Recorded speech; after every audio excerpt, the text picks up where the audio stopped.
ನಮಸ್ಕಾರ ವೀಕ್ಷಕರೇ.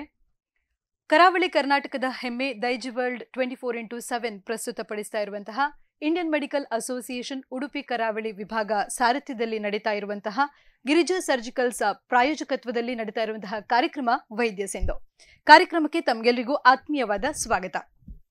ಆರೋಗ್ಯ ಅಂತ ಹೇಳುವಂಥದ್ದು ಪ್ರತಿಯೊಬ್ಬ ಮನುಷ್ಯನಿಗೆ ತುಂಬಾ ಮುಖ್ಯವಾದ ಒಂದು ವಿಷಯವಾಗಿರ್ತದೆ. ಅದರಲ್ಲೂ ಕೂಡ ಮೂತ್ರಪಿಂಡದ ಒಂದು ಆರೋಗ್ಯ ಅಂತ ಹೇಳುವಂಥದ್ದು ಬಹಳಷ್ಟು ಪ್ರಮುಖ ಪಾತ್ರವನ್ನ ವಹಿಸ್ತದೆ. ಹಾಗಿರುವಾಗ ನಮ್ಮ ಇಂದಿನ ಕಾರ್ಯಕ್ರಮದಲ್ಲಿ ನಾವು ಮೂತ್ರಪಿಂಡದ ಆರೋಗ್ಯ ಹಾಗೂ ಸಮಸ್ಯೆ ಮತ್ತು ಚಿಕಿತ್ಸಾ ವಿಧಾನ ಇದರ ಬಗ್ಗೆ ಮಾತಾಡ್ಲಿಕ್ಕಿದ್ದೇವೆ. ಸೊ ಮೂತ್ರಪಿಂಡದ ಈ ಒಂದು ಸಮಸ್ಯೆಯ ಬಗ್ಗೆ ಇರ್ಬೋದು ಅಥವಾ ಒಂದು ಕಾರ್ಯಕ್ಷಮತೆಯ ಬಗ್ಗೆ ಮಾತನಾಡಲಿಕ್ಕೆ ನಮ್ಮೊಂದಿಗಿದ್ದಾರೆ ಡಾಕ್ಟರ್ ರವೀಂದ್ರ ಪ್ರಭು ಎ. ಇವರು ಕಸ್ತೂರ್ಬಾ ಹಾಸ್ಪಿಟಲ್ನ ನೆಫ್ರಾಲಜಿಸ್ಟ್ ಆಗಿರುವಂತಹ ಇವರು ನೆಫ್ರಾಲಜಿ ವಿಭಾಗದ ಯೂನಿಟ್ ಹೆಡ್ ಆಗಿರ್ತಾರೆ, ಹಾಗೆ ಪ್ರಾಧ್ಯಾಪಕರು ಕೂಡ ಆಗಿರ್ತಾರೆ. ಡಾಕ್ಟರ್ ರವೀಂದ್ರ ಸರ್, ನಿಮಗೆ ಕಾರ್ಯಕ್ರಮಕ್ಕೆ ಆತ್ಮೀಯವಾದ ಸ್ವಾಗತ. ನಮಸ್ಕಾರ. ಡಾಕ್ಟರ್, ಮನುಷ್ಯನ ಆರೋಗ್ಯ ಅಂತ ಹೇಳುವಾಗ ಮೂತ್ರಪಿಂಡ ಅಂತ ಹೇಳುವಂಥದ್ದು ಬಹಳಷ್ಟು ಒಂದು ಪ್ರಾಮುಖ್ಯತೆಯನ್ನ ಪಡೆದುಕೊಂಡಿರ್ತದೆ. ಒಂದು ಚಿಕ್ಕ ಸಮಸ್ಯೆಯೂ ಕೂಡ ಪ್ರಾಣಾಂತಿಕವಾಗಿ ಮನುಷ್ಯನಲ್ಲಿ ಆ ಒಂದು ಸಮಸ್ಯೆಯನ್ನ ಕಾಡ್ಬೋದು. ಹಾಗಿರುವಾಗ ಸಾಮಾನ್ಯ ಮನುಷ್ಯನಲ್ಲಿ ಈ ಮೂತ್ರಪಿಂಡದ ಒಂದು ಆರೋಗ್ಯ ಹೇಗಿರಬೇಕು ಅಂತ ಹೇಳ್ತೀರಾ? ಮೂತ್ರಪಿಂಡ ಅಂದ್ರೆ ಅದು ಕಿಬ್ಬೊಟ್ಟೆಯಲ್ಲಿ ಇರುವಂತದ್ದು, ಬೆನ್ನು ಮೂಳೆ ಎರಡೂ ಕಡೆ ಇರುವಂತದ್ದು ಅಂಗಗಳು. ಅದರದ್ದು ಮೇನ್ ಕೆಲಸ ಏನಂದ್ರೆ ರಕ್ತದಲ್ಲಿ ಒಂದು ಬರುವಂತದ್ದು ಕೆಟ್ಟ ಅಂಶ, ಅದು ನೈಟ್ರೋಜನಸ್ ವೇಸ್ಟ್ ಅಂತ ಹೇಳ್ತಾರೆ. ಸೊ ನೀವು ಕೇಳಿರ್ಬೋದು, ನಾವು ಈಗ ಬ್ಲಡ್ ಟೆಸ್ಟ್ ಅಲ್ಲಿ ಯೂರಿಯಾ ಮತ್ತೆ ಕ್ರಿಯಾಟಿನ್ ಎಲ್ಲ ಮಾಡ್ತೇವೆ, ಅದು ನೈಟ್ರೋಜನಸ್ ವೇಸ್ಟ್. ಅದು ಸೊ ಆ ವೇಸ್ಟ್ ಅನ್ನು ಮೂತ್ರ ಮೂಲಕ ಅದು ಹೊರಗಡೆ ಹಾಕೋದು, ಅದು ಮೇನ್ ಕೆಲಸ ಅದರದ್ದು. ಸೊ ಈಗ ಪಿಂಡದ ವೈಫಲ್ಯ ಅಂತ ಹೇಳುವಾಗ ಅದರದ್ದು ಕೆಲಸ ಕಡಿಮೆ ಆಗುವಾಗ ಈ ವೇಸ್ಟ್ ಪ್ರಾಡಕ್ಟ್ಸ್ ನಮ್ಮ ರಕ್ತದಲ್ಲಿ ಜಾಸ್ತಿ ಆಗ್ತದೆ. ಸೊ ರಕ್ತ ಹೇಗೆ ಎಲ್ಲಾ ಕಡೆ ಹೋಗ್ತದೆ, ಸೊ ಅದೇ ತರ ಈ ವೇಸ್ಟ್ ಪ್ರಾಡಕ್ಟ್ಸ್ ರಕ್ತದ ಮೂಲಕ ಎಲ್ಲ ಅಂಗಕ್ಕೆ ತಾಗಿ ಅದು ಅಂಗಗಳನ್ನು ಹಾಳು ಮಾಡಬಹುದು. ಸೊ ಮೂತ್ರಪಿಂಡ ಕೆಲಸ ಕಡಿಮೆ ಆಗುವಾಗ ಇದು ವೇಸ್ಟ್ ಪ್ರಾಡಕ್ಟ್ಸ್ ಜಾಸ್ತಿ ಆಗಿ ಅದರ ಮೂಲಕ ಅದು ಆರ್ಗನ್ ಡಿಸ್ಫಂಕ್ಷನ್, ಅಂದ್ರೆ ಅದು ಅಂಗಗಳು ಕೆಲಸ ಸರಿ ಮಾಡುದಿಲ್ಲ. ಅದೇ ತರ ಇದು ನೀರಿನ ಅಂಶ ಇರ್ತದೆ. ಅದು ನೀರು ಎಷ್ಟು ನಾವು ತಗೊಳ್ತೇವೆ ಮತ್ತೆ ಊಟದಲ್ಲಿ ಎಷ್ಟು ನೀರುಂಟು ಅದು ಕೂಡ ಮೂತ್ರದಲ್ಲಿ ಅಷ್ಟೇ ಅಮೌಂಟ್ ಹೋಗ್ಬೇಕು. ಸೊ ಅದು ಜಾಸ್ತಿ ಹೋದ್ರೆ ನಮ್ಮ ದೇಹದಲ್ಲಿ ನೀರು ಕಡಿಮೆ ಆಗ್ತದೆ, ಅದು ಕಡಿಮೆ ಹೋದ್ರೆ ನೀರು ತುಂಬುತ್ತದೆ. ಸೊ ಕಿಡ್ನಿ ವೈಫಲ್ಯ ಬರುವಾಗ ಅದು ಬ್ಯಾಲೆನ್ಸ್ ಬರುವುದಿಲ್ಲ, ವಾಟರ್ ಬ್ಯಾಲೆನ್ಸ್ ಸರಿ ಬರುವುದಿಲ್ಲ. ಸೊ ನೀರು ಜಾಸ್ತಿ ಆಗ್ಬಹುದು ಅಥವಾ ಕಡಿಮೆ ಆಗ್ಬಹುದು, ಒಂದು ಬ್ಯಾಲೆನ್ಸ್ ಅಲ್ಲಿ ಇಡ್ಲಿಕ್ಕೆ ಆಗುದಿಲ್ಲ. ಮತ್ತೆ ಲವಣಗಳು ಇರ್ತದೆ, ಸೋಡಿಯಂ, ಪೊಟ್ಯಾಷಿಯಂ, ಕ್ಯಾಲ್ಸಿಯಂ, ಮೆಗ್ನೀಷಿಯಂ, ಈ ತರ ಕೆಲವು ಲವಣಗಳು ಅದರದ್ದು ಒಂದು ರೇಂಜ್ ಇರ್ತದೆ. ನಾರ್ಮಲ್ ರೇಂಜ್ ಅಲ್ಲಿ ಇಡುವಂತದ್ದು ಕೆಲಸ ಕೂಡ ಕಿಡ್ನಿ ಇದೆ. ಸೊ ಕಿಡ್ನಿ ಕೆಲಸ ಕಡಿಮೆ ಆಗುವಾಗ ಇದು ರೇಂಜ್ ಇರುವುದಿಲ್ಲ. ಸೊ ಒಂದೊಂದು ಲವಣಗಳದ್ದು ಹೆಚ್ಚು ಕಡಿಮೆ ಆಗುವಾಗ ಅದರದ್ದು ಎಫೆಕ್ಟ್ ಕೂಡ ಅಂಗದ ಮೇಲೆ ಬೀಳ್ಬಹುದು. ಮತ್ತೆ ಆಸಿಡ್ ಅಂದ್ರೆ ಅದು ನಾರ್ಮಲಿ ನಮ್ಮ ದೇಹದಲ್ಲಿ ಅದು ಮೆಟಬಾಲಿಸಮ್ ಬರುವಾಗ ಅದು ಆಸಿಡ್ ಬರ್ತದೆ. ಡೈಲಿ ಒಂದು 60 ಮಿಲಿಕ್ವೆಲೆಂಟ್ಸ್, ಅದು ಮೆಜರ್ಮೆಂಟ್ ಮಿಲಿಕ್ವೆಲೆಂಟ್ಸ್ ಅಲ್ಲಿ ಮಾಡೋದು, ಆಸಿಡ್ ಒಂದು ತುಂಬುತ್ತದೆ. ಅದು ಕೂಡ ಕಿಡ್ನಿಯಿಂದ ನ್ಯೂಟ್ರಲೈಸ್ ಆಗಿ ಹೋಗ್ಬೇಕು. ಅದು ಸರಿ ಆಗುದಿಲ್ಲ ಅಂದ್ರೆ ಅದು ತುಂಬುತ್ತದೆ. ಆಸಿಡ್ ಜಾಸ್ತಿ ಆದ್ರೆ ಅದು ಅಂಗದ ಮೇಲೆ ದುಷ್ಪರಿಣಾಮ ಬರ್ಬೋದು.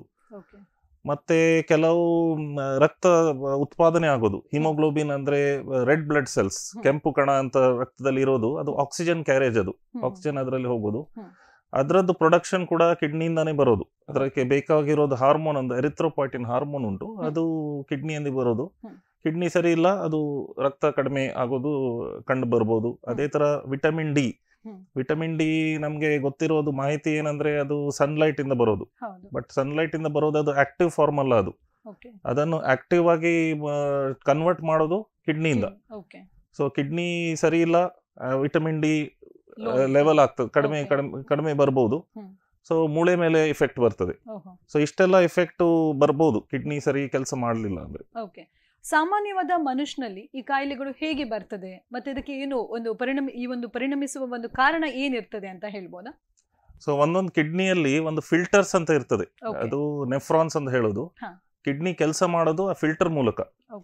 ಸೊ ಒಂದು ಅಂದಾಜಲ್ಲಿ ಒಂದು ಕಿಡ್ನಿಯಲ್ಲಿ 10 ಲಕ್ಷ ಫಿಲ್ಟರ್ ಇರೋದು. ಸೊ ಹುಟ್ಟುವಾಗ್ಲೇ ಅದು ಫಿಲ್ಟರ್ ಸೆಟ್ ಆಗಿರ್ತದೆ. ಅದರ ನಂತರ ಹೊಸ್ತು ಫಿಲ್ಟರ್ ಬರೋದು ಯಾವ ಚಾನ್ಸ್ ಇಲ್ಲ. ಹುಟ್ಟುವಾಗ್ಲೇ ಹೌದು. ಈಗ ಒಂದು ಮಗು ಡೆಲಿವರಿ ಆದ್ಮೇಲೆ ಅದು ಫಿಲ್ಟರ್ ಹೊಸದಾಗಿ ಬೆಳೆಯುವುದಿಲ್ಲ, ಎಷ್ಟು ನಂಬರ್ ಉಂಟು ಅಷ್ಟೇ. ಸೊ ಈಗ ಫಿಲ್ಟರ್ಗೆ ಹಾನಿ ಆಗೋದು ಕೆಲವು ಕಾರಣ ಉಂಟು.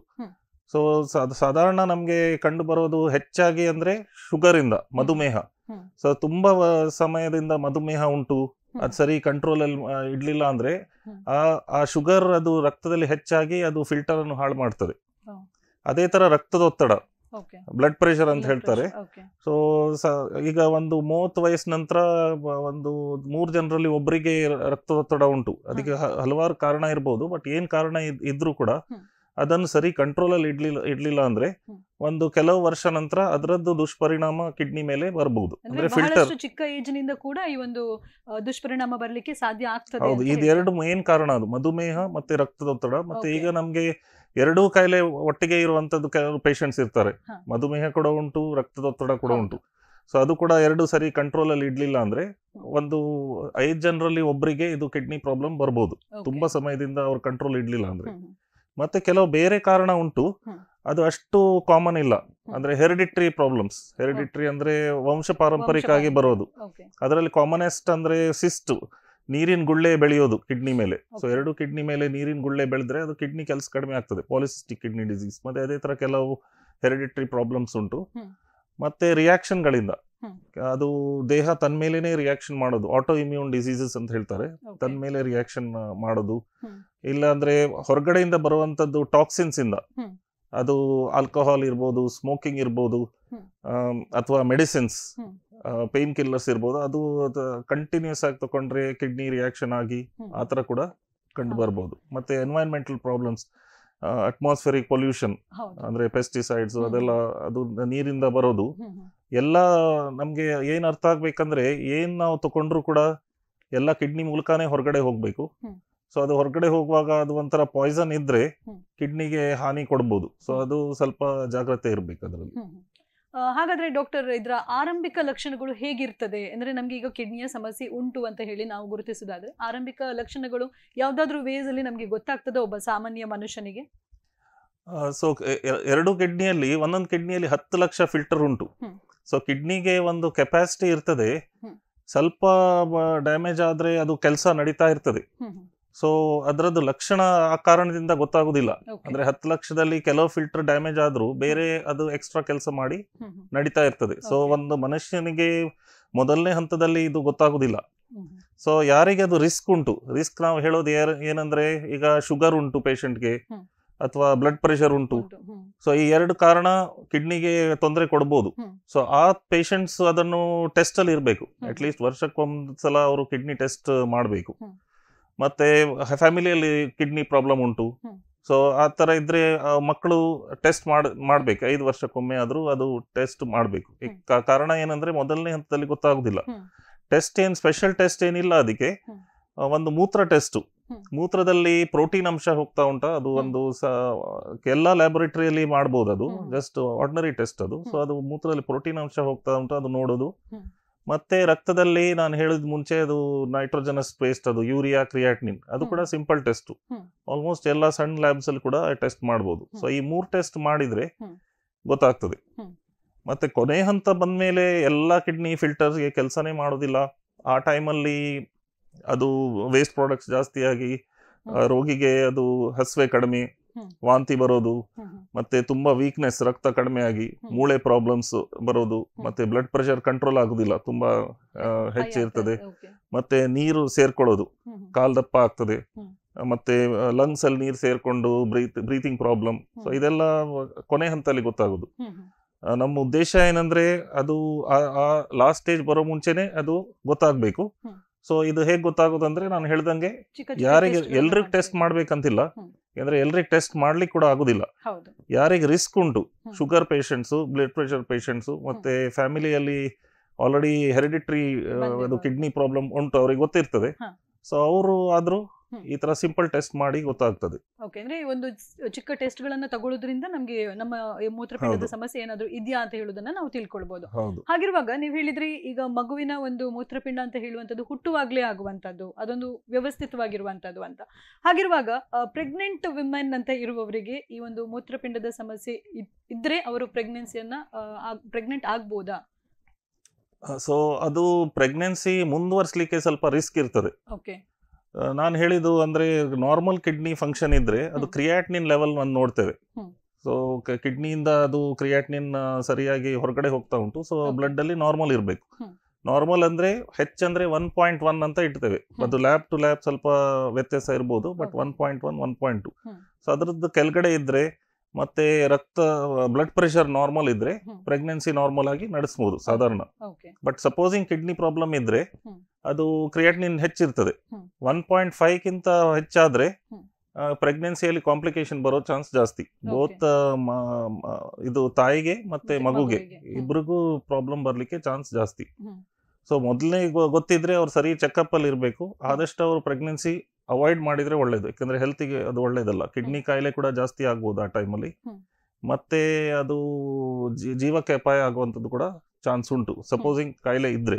ಅಂದ್ರೆ ತಾಯಿಗೆ ಈ ಒಂದು ಮೂತ್ರಪಿಂಡದ ಸಮಸ್ಯೆ ಇದ್ರೆ ಮಗುವಿಗೆ ಅದು ಬರುವ ಚಾನ್ಸಸ್ ಇದೆಯಾ ಇಂದು ಡೆಲಿವರಿ ಆದ ಕೂಡಲೇ? ಅದು ಹೆರಿಡಿಟ್ರಿ ಪ್ರಾಬ್ಲಮ್ ಇದ್ರೆ ವಂಶ ಪಾರಂಪರಿಕ ಆಗಿದ್ರೆ ಅದು ಬರ್ಬೋದು. ಬೇರೆ ಕಾರಣದಿಂದ ಇದ್ರೆ ಅದು ಮಗುಗೆ ಡೈರೆಕ್ಟ್ ಕನೆಕ್ಷನ್ ಏನು ಇರುವುದಿಲ್ಲ. ಬಟ್ ಓವರ್ ಆಲ್ ಅದು ಪ್ರೆಗ್ನೆನ್ಸಿ ಸೇಫ್ಟಿ ಸ್ವಲ್ಪ ಕಡಿಮೆ ಆಗ್ತದೆ.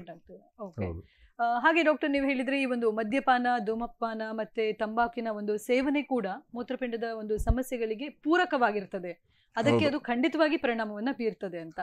ಸೊ ಅದು ಯಾವ ರೀತಿಯಲ್ಲಿ ಇರ್ತದೆ, ಯಾವ ರೀತಿಯಲ್ಲಿ ಪರಿಣಮಿಸ್ತದೆ ಅಂತ ಹೇಳ್ಬೋದಾ? ಈಗ ಕಿಡ್ನಿ ಕಾಯಿಲೆ ಬಂದ ಮೇಲೆ ಅದು ಕಿಡ್ನಿಯಲ್ಲಿ ಇರುವಂತದ್ದು ಫಿಲ್ಟರ್ಗಳು ಒಂದೊಂದಾಗಿ ಡ್ಯಾಮೇಜ್ ಆಗಿ ಅದು ಪರ್ಮನೆಂಟ್ ಡ್ಯಾಮೇಜ್. ಅದು ಸೊ ಡ್ಯಾಮೇಜ್ ಆಗುವಾಗ ಅದು ಕಿಡ್ನಿ ಕಾಯಿಲೆ ಮುಂದುವರಿಸ್ತದೆ. ಅದಕ್ಕೆ ಒಂದು ಸ್ಪೀಡ್ ಇರ್ತದೆ. ಸೊ ಒಂದೊಂದು ರೋಗಿಗೆ ಒಂದು ಸ್ಪೀಡ್ ಅಂತ ಹೇಳ್ತೇವೆ, ಅದು ಹೇಗೆ ಜಾಸ್ತಿ ಆಗ್ತದೆ ಅಂತ.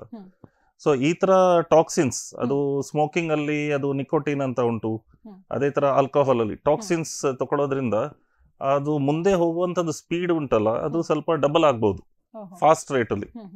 ಸೊ ಈಗ ಫಸ್ಟ್ ಸ್ಟೇಜ್, ನಾವು 5ನೇ ಸ್ಟೇಜ್ ದಾಟಿದ ಮೇಲೆ ಅದು ಡಯಾಲಿಸಿಸ್ ಬೇಕು, ಕಿಡ್ನಿ ಕಸಿ ಬೇಕಾದೆಲ್ಲ ಹೇಳ್ತೇವೆ. ಸೊ ನಾವು ಈಗ ಅದು ಕಾಯಿಲೆ ಬಂದ್ಮೇಲೆ ಆ ಸ್ಟೇಜ್ ಅನ್ನು ಬರೋದನ್ನ ನಾವು ತಡಿಬೇಕು ಅಥವಾ ಅದನ್ನ ಸ್ಲೋ ಮಾಡಬೇಕು. ಅದು ಈ ತರ ಸ್ಮೋಕಿಂಗ್, ಎಸ್ಪೆಷಲಿ ಸ್ಮೋಕಿಂಗ್ ಇಂದ ಅದು ಸ್ಪೀಡ್ ಡಬಲ್ ಆಗ್ತದೆ. ಸೊ ಅದು ಆ ಒಂದು ಹಂತ ಬರೋದು ಸ್ವಲ್ಪ ಬೇಗ ಬರ್ಬೋದು. ಅಂದ್ರೆ ಖಂಡಿತವಾಗಿ ಮದ್ಯಪಾನ ಮತ್ತೆ ಧೂಮಪಾನ ಮಾಡ್ತಾ ಇರುವವರು ಎಚ್ಚರಿಕೆಯ ಕ್ರಮವನ್ನ ತೆಗೆದುಕೊಳ್ಳೇಬೇಕು. ಇದವರಿಗೆ ಎಚ್ಚರಿಕೆಯ ಗಂಟೆ ಆಗಿರ್ತದೆ ಅಂತ ಹೇಳ್ತಾರೆ. ಹಾಗೆ ಡಾಕ್ಟರ್, ನಾವು ಈ ಒಂದು ಸಾಮಾನ್ಯವಾಗಿ ಏನ್ ಮಾಡ್ತೇವೆ ಅಂತ ಹೇಳಿದ್ರೆ, ಒಬ್ಬ ಮನುಷ್ಯ ಏನಾದ್ರೂ ನಮ್ಗೆ ಸ್ವಲ್ಪ ಪೇನ್ ಜಾಸ್ತಿ ಉಂಟು ಬಾಡಿಯಲ್ಲಿ ಅಂತ ಹೇಳಿದ ಕೂಡಲೇ ನಾವು ಹೋಗಿ ಒಂದು ಮೆಡಿಸಿನ್ ತಗೊಳ್ತೇವೆ. ಫಸ್ಟ್ ಆಫ್ ಆಲ್ ಡಾಕ್ಟರ್ ಹತ್ರ ಹೋಗಿ ನಾವು ಕನ್ಸಲ್ಟ್ ಮಾಡೋದಿಲ್ಲ, ಮತ್ತೆ ಜೋರಾದ್ಮೇಲೆ ನಾವು ಹೋಗಿ ಡಾಕ್ಟರ್ನ ಕನ್ಸಲ್ಟ್ ಮಾಡ್ತೇವೆ. ಹಾಗಿರುವಾಗ ಈ ಒಂದು ನಾವು ಅಡ್ಡವಾಗಿ ತಗೊಳ್ಳುವಂತಹ ಮೆಡಿಸಿನ್ಸ್ ಏನಿದೆ, ಇದು ನಮ್ಮ ಒಂದು ಕಿಡ್ನಿಯ ಮೇಲೆ ಏನಾದ್ರೂ ಒಂದು ಪ್ರಭಾವವನ್ನ ಬೀರ್ತದ? ಹೌದು, ಯಾಕಂದ್ರೆ ನಾವು ಏನು ಸೇವನೆ ಮಾಡಿದ್ರು ಅದು ಇದು ಫುಡ್ ಇರ್ಬೋದು ಅಥವಾ ಮೆಡಿಸಿನ್ಸ್, ಅದು ಹೊರಗಡೆ ಹೋಗೋದು ಒಂದ್ ದಾರಿ ಅಂದ್ರೆ ಕಿಡ್ನಿನೇ. ಸೊ ಅದಕ್ಕೆ ನಾವು ಅದು ಓವರ್ ಡೋಸ್ ಆಗಿ ತಕೊಂಡ್ರೆ ಅಥವಾ ಆಲ್ರೆಡಿ ಕಿಡ್ನಿ ಪ್ರಾಬ್ಲಮ್ ಉಂಟು, ಕಿಡ್ನಿದು ಕೆಪಾಸಿಟಿ ಕಡಿಮೆ ಇರ್ತದೆ, ಆ ಟೈಮಲ್ಲಿ ನಾವು ಕೆಲವು ಮೆಡಿಸಿನ್ಸ್ ತಗೊಳ್ಲಿಕ್ಕಿಲ್ಲ. ತಕೊಂಡ್ರು ಡೋಸ್ ಅಡ್ಜಸ್ಟ್ ಮಾಡಿ, ಅಂದ್ರೆ ಕಡಿಮೆ ಡೋಸ್. ಸೊ ಈಗ ನಾವು ಡಾಕ್ಟರ್ ಹತ್ರ ಹೋದ್ರೆ ಅವರಿಗೆ ಗೊತ್ತಿರ್ತದೆ ಈಗ ಕಿಡ್ನಿ ಕಾಯಿಲೆ ಉಂಟು, ಯಾವ ಮೆಡಿಸಿನ್ಸ್ ಕೊಡ್ಬೋದು ಮತ್ತೆ ಯಾವ್ದು ಕೊಡ್ಲಿಕ್ಕಿಲ್ಲ. ಮೆಡಿಸಿನ್ಸ್ ಕೊಡುವಾಗ್ಲೂ ಡೋಸ್ ಸ್ವಲ್ಪ ಕಡಿಮೆ ಮಾಡಿ ಕೊಡ್ಬೋದು ಕಿಡ್ನಿ ಪ್ರಾಬ್ಲಮ್. ನಾವು ಓವರ್ ದ ಕೌಂಟರ್ ಅಂತ ಹೇಳ್ತಾರೆ, ಇದು ನಮ್ಮ ದೇಶದಲ್ಲಿ ಅದು ತುಂಬಾ ಸ್ವಲ್ಪ ಕಾಮನ್ ಉಂಟು. ಈಗ ನಮ್ಮ ಫಾರ್ಮಸಿ ಹೋದ್ರೆ ಅವರು ಈಗ ನೋವುಂಟು, ಪುನಃ ಡಾಕ್ಟರ್ ಹತ್ರ ಹೋಗೋದು ಬೇಡ, ಒಂದು ಇಷ್ಟು 2 ದಿವಸ ಆಯ್ತು ತಕೊಳ್ಳಿ ಅಂತ. ಸೊ ಈ ತರ ರೋಗಿಗಳು ಆತರ ಮಾಡಿದ್ರೆ ಮತ್ತೆ ಅದೇ ಹ್ಯಾಬಿಟ್ ಮಾಡೋದು, ಪೇನ್ ಕಿಲ್ಲರ್ಸ್ ಕಂಟಿನ್ಯೂ ಆಗಿ ತಗೊಳ್ಳೋದು. ಸೊ ಅದು ನಾನು ಮೊದಲೇ ಹೇಳ್ದಂಗೆ ಅದು ಮೊದಲನೇ ಹಂತದಲ್ಲಿ ಗೊತ್ತಾಗೋದಿಲ್ಲ, ಕ್ರಿಯಾಟಿನಿನ್ ಜಾಸ್ತಿ ಇರ್ತದೆ ಬಟ್ ಹೊರಗಡೆ ಅದ್ರ ಲಕ್ಷಣ ಇರುವುದಿಲ್ಲ, ಲಾಸ್ಟ್ ಸ್ಟೇಜ್ ಅಲ್ಲಿ ಗೊತ್ತಾಗೋದು. ಸೊ ಅದಕ್ಕೆ ಸ್ವಲ್ಪ ಜಾಗ್ರತೆ ಇರ್ಬೇಕು, ಎಸ್ಪೆಷಲಿ ಪೇನ್ ಕಿಲ್ಲರ್ಸ್.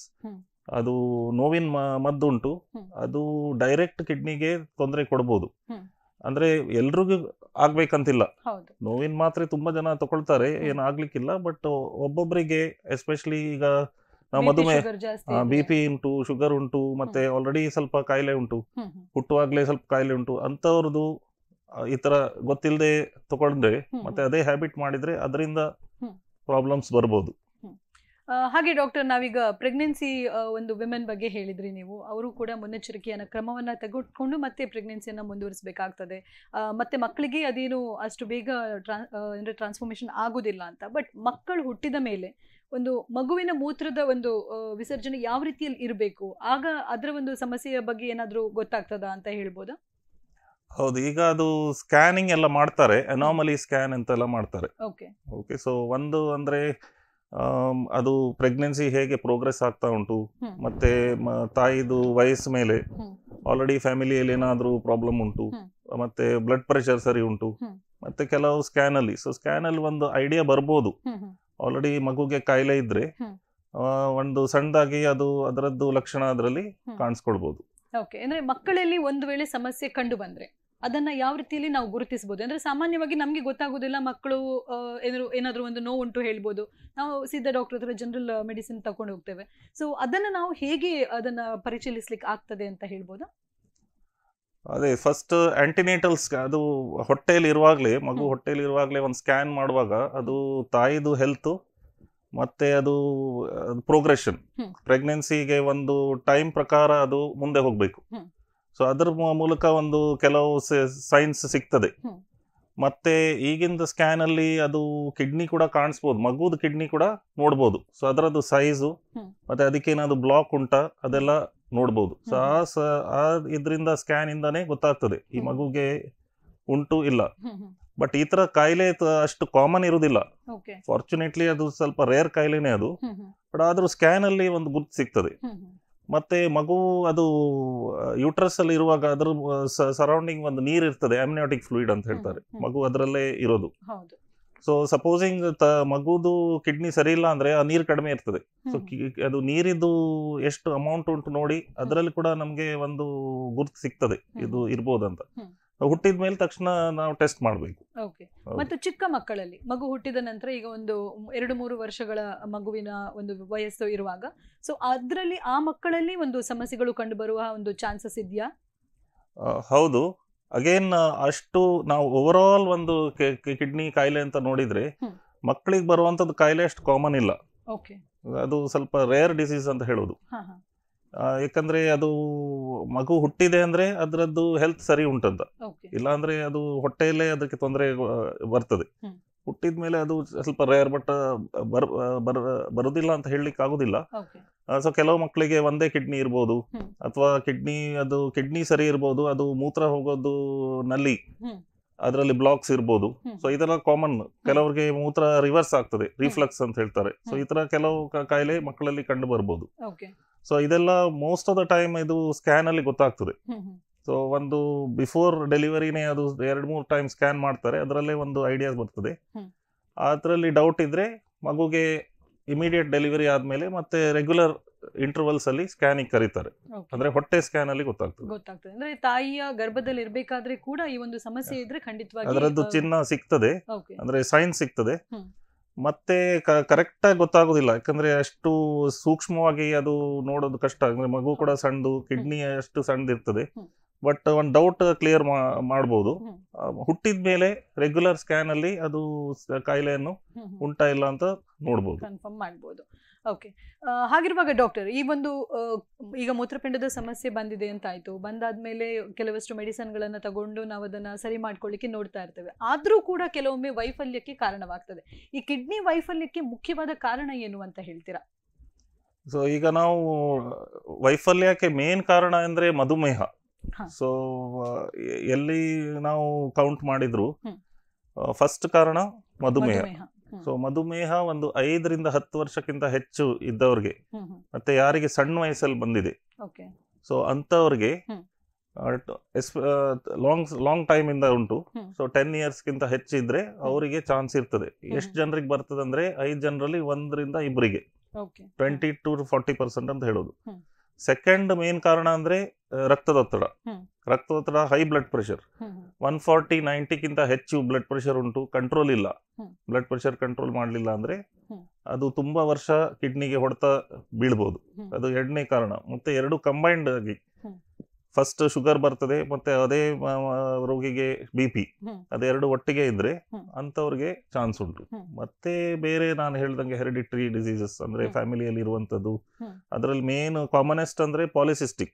ಅದು 2 ಕಿಡ್ನಿ ಮೇಲೆ ನೀರಿನ ಗುಳ್ಳೆ ಬೆಳೆಯೋದು, ಸಿಸ್ಟ್, ಪಾಲಿಸಿಸ್ಟಿಕ್. ಸೊ ಅದರಲ್ಲಿ ಕಿಡ್ನಿ ದೊಡ್ಡದಾಗ್ತದೆ. ಬೇರೆ ಕಿಡ್ನಿ ಕಾಯಿಲೆ ಅಂದ್ರೆ ಕಿಡ್ನಿ ಸಣ್ಣದಾಗ್ತದೆ, ಅಂದ್ರೆ ಫಿಲ್ಟರ್ ಕಡಿಮೆ ಆಗುವಾಗ ಸಣ್ಣದಂತ. ಸೊ ನಾವು ಸೈಜ್ ನೋಡುವಾಗ ಗೊತ್ತಾಗ್ತದೆ. ಇದು ಪಾಲಿಸಿಸ್ಟಿಕ್ ಅಂದ್ರೆ ದೊಡ್ಡದು, ಸೊ ಹ್ಮ್. ಹೊಟ್ಟೆ ದೊಡ್ಡದಾಗ್ತದೆ ಅದರಲ್ಲಿ, ಮತ್ತೆ ಕಿಡ್ನಿ ಕೆಲಸ ಕಡಿಮೆ. ಹ್ಮ್ ಹ್ಮ್. ಮತ್ತೆ ರಿಯಾಕ್ಷನ್ಸ್, ಹ್ಮ್. ಆಟೋಇಮ್ಯೂನ್, ದೇಹ ತನ್ನ ಮೇಲೇನೆ ರಿಯಾಕ್ಷನ್ ಮಾಡೋದು. ಹ್ಮ್. ಸೊ ಅದರಲ್ಲಿ ಕಿಡ್ನಿಗೆ ಹೊಡೆತ ಬೀಳ್ಬೋದು. ಹ್ಮ್. ಮತ್ತೆ ಹೊರಗಡೆಯಿಂದ ತಗೊಳ್ಳೋದು ಟಾಕ್ಸಿನ್ಸ್, ಹ್ಮ್ ಹ್ಮ್. ಅದು ಪೇನ್ ಕಿಲ್ಲರ್ಸ್ ಇರ್ಬೋದು, ಅಥವಾ ನೀರಲ್ಲಿ ಸೇರಿದ್ದು ಏನಾದರೂ ಟಾಕ್ಸಿನ್ಸ್ ಇರ್ಬೋದು, ಹ್ಮ್ ಹ್ಮ್. ಎನ್ವೈರನ್ಮೆಂಟಲ್ ಟಾಕ್ಸಿನ್ಸ್ ಇರ್ಬೋದು. ಸೊ ಅದು ಕಿಡ್ನಿ ಮೂಲಕ ಹೊರಗಡೆ ಹೋಗಬೇಕು, ಹ್ಮ್. ಕಿಡ್ನಿಗೆ ಹಾಳು ಮಾಡ್ಬೋದು. ಬಟ್ ಈಗ ಮೂತ್ರಪಿಂಡದ ವೈಫಲ್ಯದ ಬಗ್ಗೆ ನಾವು ಮಾತಾಡ್ತಾ ಇದ್ವಿ. ಸೊ ವೈಫಲ್ಯ ಅಂತ ಹೇಳಿ ಬಂದ ಮೇಲೆ ಅದಕ್ಕೆ ಏನಾದರೂ ಒಂದು ಮೆಡಿಸಿನ್ ಇರಲೇಬೇಕು. ಡಾಕ್ಟರ್ಸ್ ಹತ್ರ ನಾವು ಓಡಿ ಬರ್ತೇವೆ, ಸರ್ ನನಗೆ ಅಲ್ಲಿ ನೋವಾಗ್ತಿದೆ, ಇಲ್ಲಿ ನೋವಾಗ್ತಿದೆ, ಹೀಗಾಗ್ತಿದೆ ಜೀವದಲ್ಲಿ ಅಂತ ಹೇಳಿ ಹೇಳ್ಕೊಳ್ತೇವೆ. ಹಾಗಿರುವಾಗ ನೀವು ಯಾವ ರೀತಿಯ ಮೆಡಿಸಿನನ್ನು, ಅಂದರೆ ಆದಷ್ಟು ಬೇಗ, ಅಂದರೆ ಮತ್ತೆ ಆ ಮೆಡಿಸಿನ್ ಎಷ್ಟು ಟೈಮ್ ತನಕ ತಗೊಳ್ಬೇಕಾಗ್ತದೆ ಅಂತ ಹೇಳ್ಬೋದಾ? ಒಂದು ಕಿಡ್ನಿ ಕಾಯಿಲೆ ಅಂದರೆ ಅದು ಕ್ರಾನಿಕ್ ಕಿಡ್ನಿ ಡಿಸೀಸ್. ಹ್ಮ್. ಕ್ರಾನಿಕ್ ಕಿಡ್ನಿ ಡಿಸೀಸ್ ಅಂತ ಹೇಳೋದಂದ್ರೆ ಅದು ನಾನ್ ಕಮ್ಯುನಿಕೇಬಲ್ ಡಿಸೀಸ್ ಅಂತ ಬರ್ತದೆ. ನಾನ್ ಕಮ್ಯುನಿಕೇಬಲ್ ಅಂದರೆ ಸಾಂಕ್ರಾಮಿಕವಾಗಿ ಇರುವುದಿಲ್ಲ, ಹೌದು, ಅಂದರೆ ಹರಡುದಿಲ್ಲ. ಹರಡುವುದಿಲ್ಲ. ಬಟ್ ಆ ಡಿಸೀಸ್ ಅಂದರೆ ಅದು ಕ್ರಾನಿಕ್ ಹೇಳಿದ ಮೇಲೆ ಹ್ಮ್. ಅದು ಅದರದ್ದು ಒಂದು ಪ್ರೋಗ್ರೆಷನ್ ಇರ್ತದೆ, ಒಂದು Okay. ಸ್ಪೀಡಲ್ಲಿ ಅದು ಜಾಸ್ತಿ ಆಗ್ತದೆ. ಹ್ಮ್. ಎರಡನೇದು ಏನಂದರೆ ಅದಕ್ಕೆ ಕ್ಯೂರ್ ಇಲ್ಲ, ಹ್ಮ್. ಅಂದರೆ ಇಷ್ಟು ದಿವಸ ಮಾತ್ರೆ ತಗೊಂಡು ಅದು ಸರಿ ಆಗ್ತದೆ. ಹ್ಮ್ ಹ್ಮ್. ಸೊ ಅದನ್ನು ಐದರ್ ನಾವು ಪ್ರಿವೆಂಟ್ ಮಾಡ್ಬೋದು, Okay. ಅಂದರೆ ಹ್ಮ್. ಬರೋ ಬರದೇ ಮುಂಚೆನೇ ಇದ್ದಾಗ ನಾವು ಆಲೋಚನೆ ತಡೆಗಟ್ಟಬಹುದು. ಮಾಡ್ಬೇಕು. ಹೌದು. ಬಂದ ಮೇಲೆ ಅದನ್ನು ಸ್ಲೋ ಮಾಡ್ಬೋದು, ಹ್ಮ್ ಹ್ಮ್. ಅದನ್ನು ಕ್ಯೂರ್ ಮಾಡ್ಲಿಕ್ಕೆ ಆಗುದಿಲ್ಲ. ಹ್ಮ್ ಹ್ಮ್. ಅಂದರೆ ನಾನು ಹೇಳಿದದು ಶುಗರಿಂದ ಬರ್ಬೋದು, BP ಇಂದ ಬರ್ಬೋದು, ಹ್ಮ್ ಹ್ಮ್. ಬೇರೆ ಬೇರೆ ಕಾರಣ ಉಂಟು. ಹ್ಮ್. ಆ ಎಲ್ಲ ಕಾರಣದಲ್ಲಿ ಕಿಡ್ನಿ ಕಾಯಿಲೆ ಬರ್ಬೋದು. ಹ್ಮ್. ಬರೋ ಮುಂಚೆ ನಾವು ಅದನ್ನು ಅದು ಕಾಯಿಲೆಯನ್ನು ಒಳ್ಳೆ ಕಂಟ್ರೋಲ್ ಮಾಡಿದರೆ ಅದು ಬರೋದನ್ನು ನಾವು ಐದರ್ ಪೋಸ್ಟ್ಪೋನ್ ಮಾಡ್ಬೋದು ಅಥವಾ ಬರೋದಿಲ್ಲ. ಅದು ಹ್ಮ್ ಹ್ಮ್. ಬಂದ ಮೇಲೆ ಅದನ್ನು ಸ್ಲೋ ಮಾಡೋದು. ಹ್ಮ್ ಹ್ಮ್. ಸೊ ಈಗ ಅದು ಬಂದ ಮೇಲೆ ಅದಕ್ಕೆ ಸ್ಟೇಜಸ್ ಉಂಟು. ಹ್ಮ್. 5 ಸ್ಟೇಜು, ಸ್ಟೇಜ್ 1 ಇಂದ 5ನೇ Fine. ಸ್ಟೇಜ್. Okay. 5ನೇ ಸ್ಟೇಜ್ ದಾಟಿದ ಮೇಲೆ ನಾವು ಹೇಳೋದು ವೈಫಲ್ಯ ಅಂತ. Okay. ಈ ಒಂದು ಕ್ರಾನಿಕ್ ಕಿಡ್ನಿ ಡಿಸೀಸ್ ಹೇಳ್ತಾರೆ ಸ್ಟೇಜ್ 1, 2, 3, 4, 5. 5th ಸ್ಟೇಜ್ ಆದ್ಮೇಲೆ ವೈಫಲ್ಯ. ಹ್ಮ್. ವೈಫಲ್ಯ ಅಂದ್ರೆ ಆ ಸ್ಟೇಜಲ್ಲಿ ಹ್ಮ್. ಒಂದು ಜೀವನವನ್ನು ನಡೆಸಲಿಕ್ಕೆ ಕೃತಕವಾಗಿ ನಾವು ಅದು ಕಿಡ್ನಿಯನ್ನು ಕಿಡ್ನಿ ಕೆಲಸವನ್ನು ಮಷೀನ್ ಮೂಲಕ ಮಾಡಬೇಕು ಕೃತಕವಾಗಿ. Okay. ಹಾ. ಅದನ್ನು ವೈಫಲ್ಯ ಅಂತ ಹೇಳೋದು. ಹ್ಮ್. ಇಲ್ಲಾಂದ್ರೆ ಹೊಸ ಕಿಡ್ನಿ ಇಡಬೇಕು. ಹಾ. ಇದೆರಡೇ ಟ್ರೀಟ್ಮೆಂಟ್. Okay. 5ನೇ ಸ್ಟೇಜ್. ಆ ಹ್ಮ್. ಸ್ಟೇಜ್ ತನಕ ಕಂಟ್ರೋಲಲ್ಲಿ ಹ್ಮ್. ಇಡ್ಬೋದು, ಸ್ಲೋ ಮಾಡ್ಬೋದು. ಹ್ಮ್.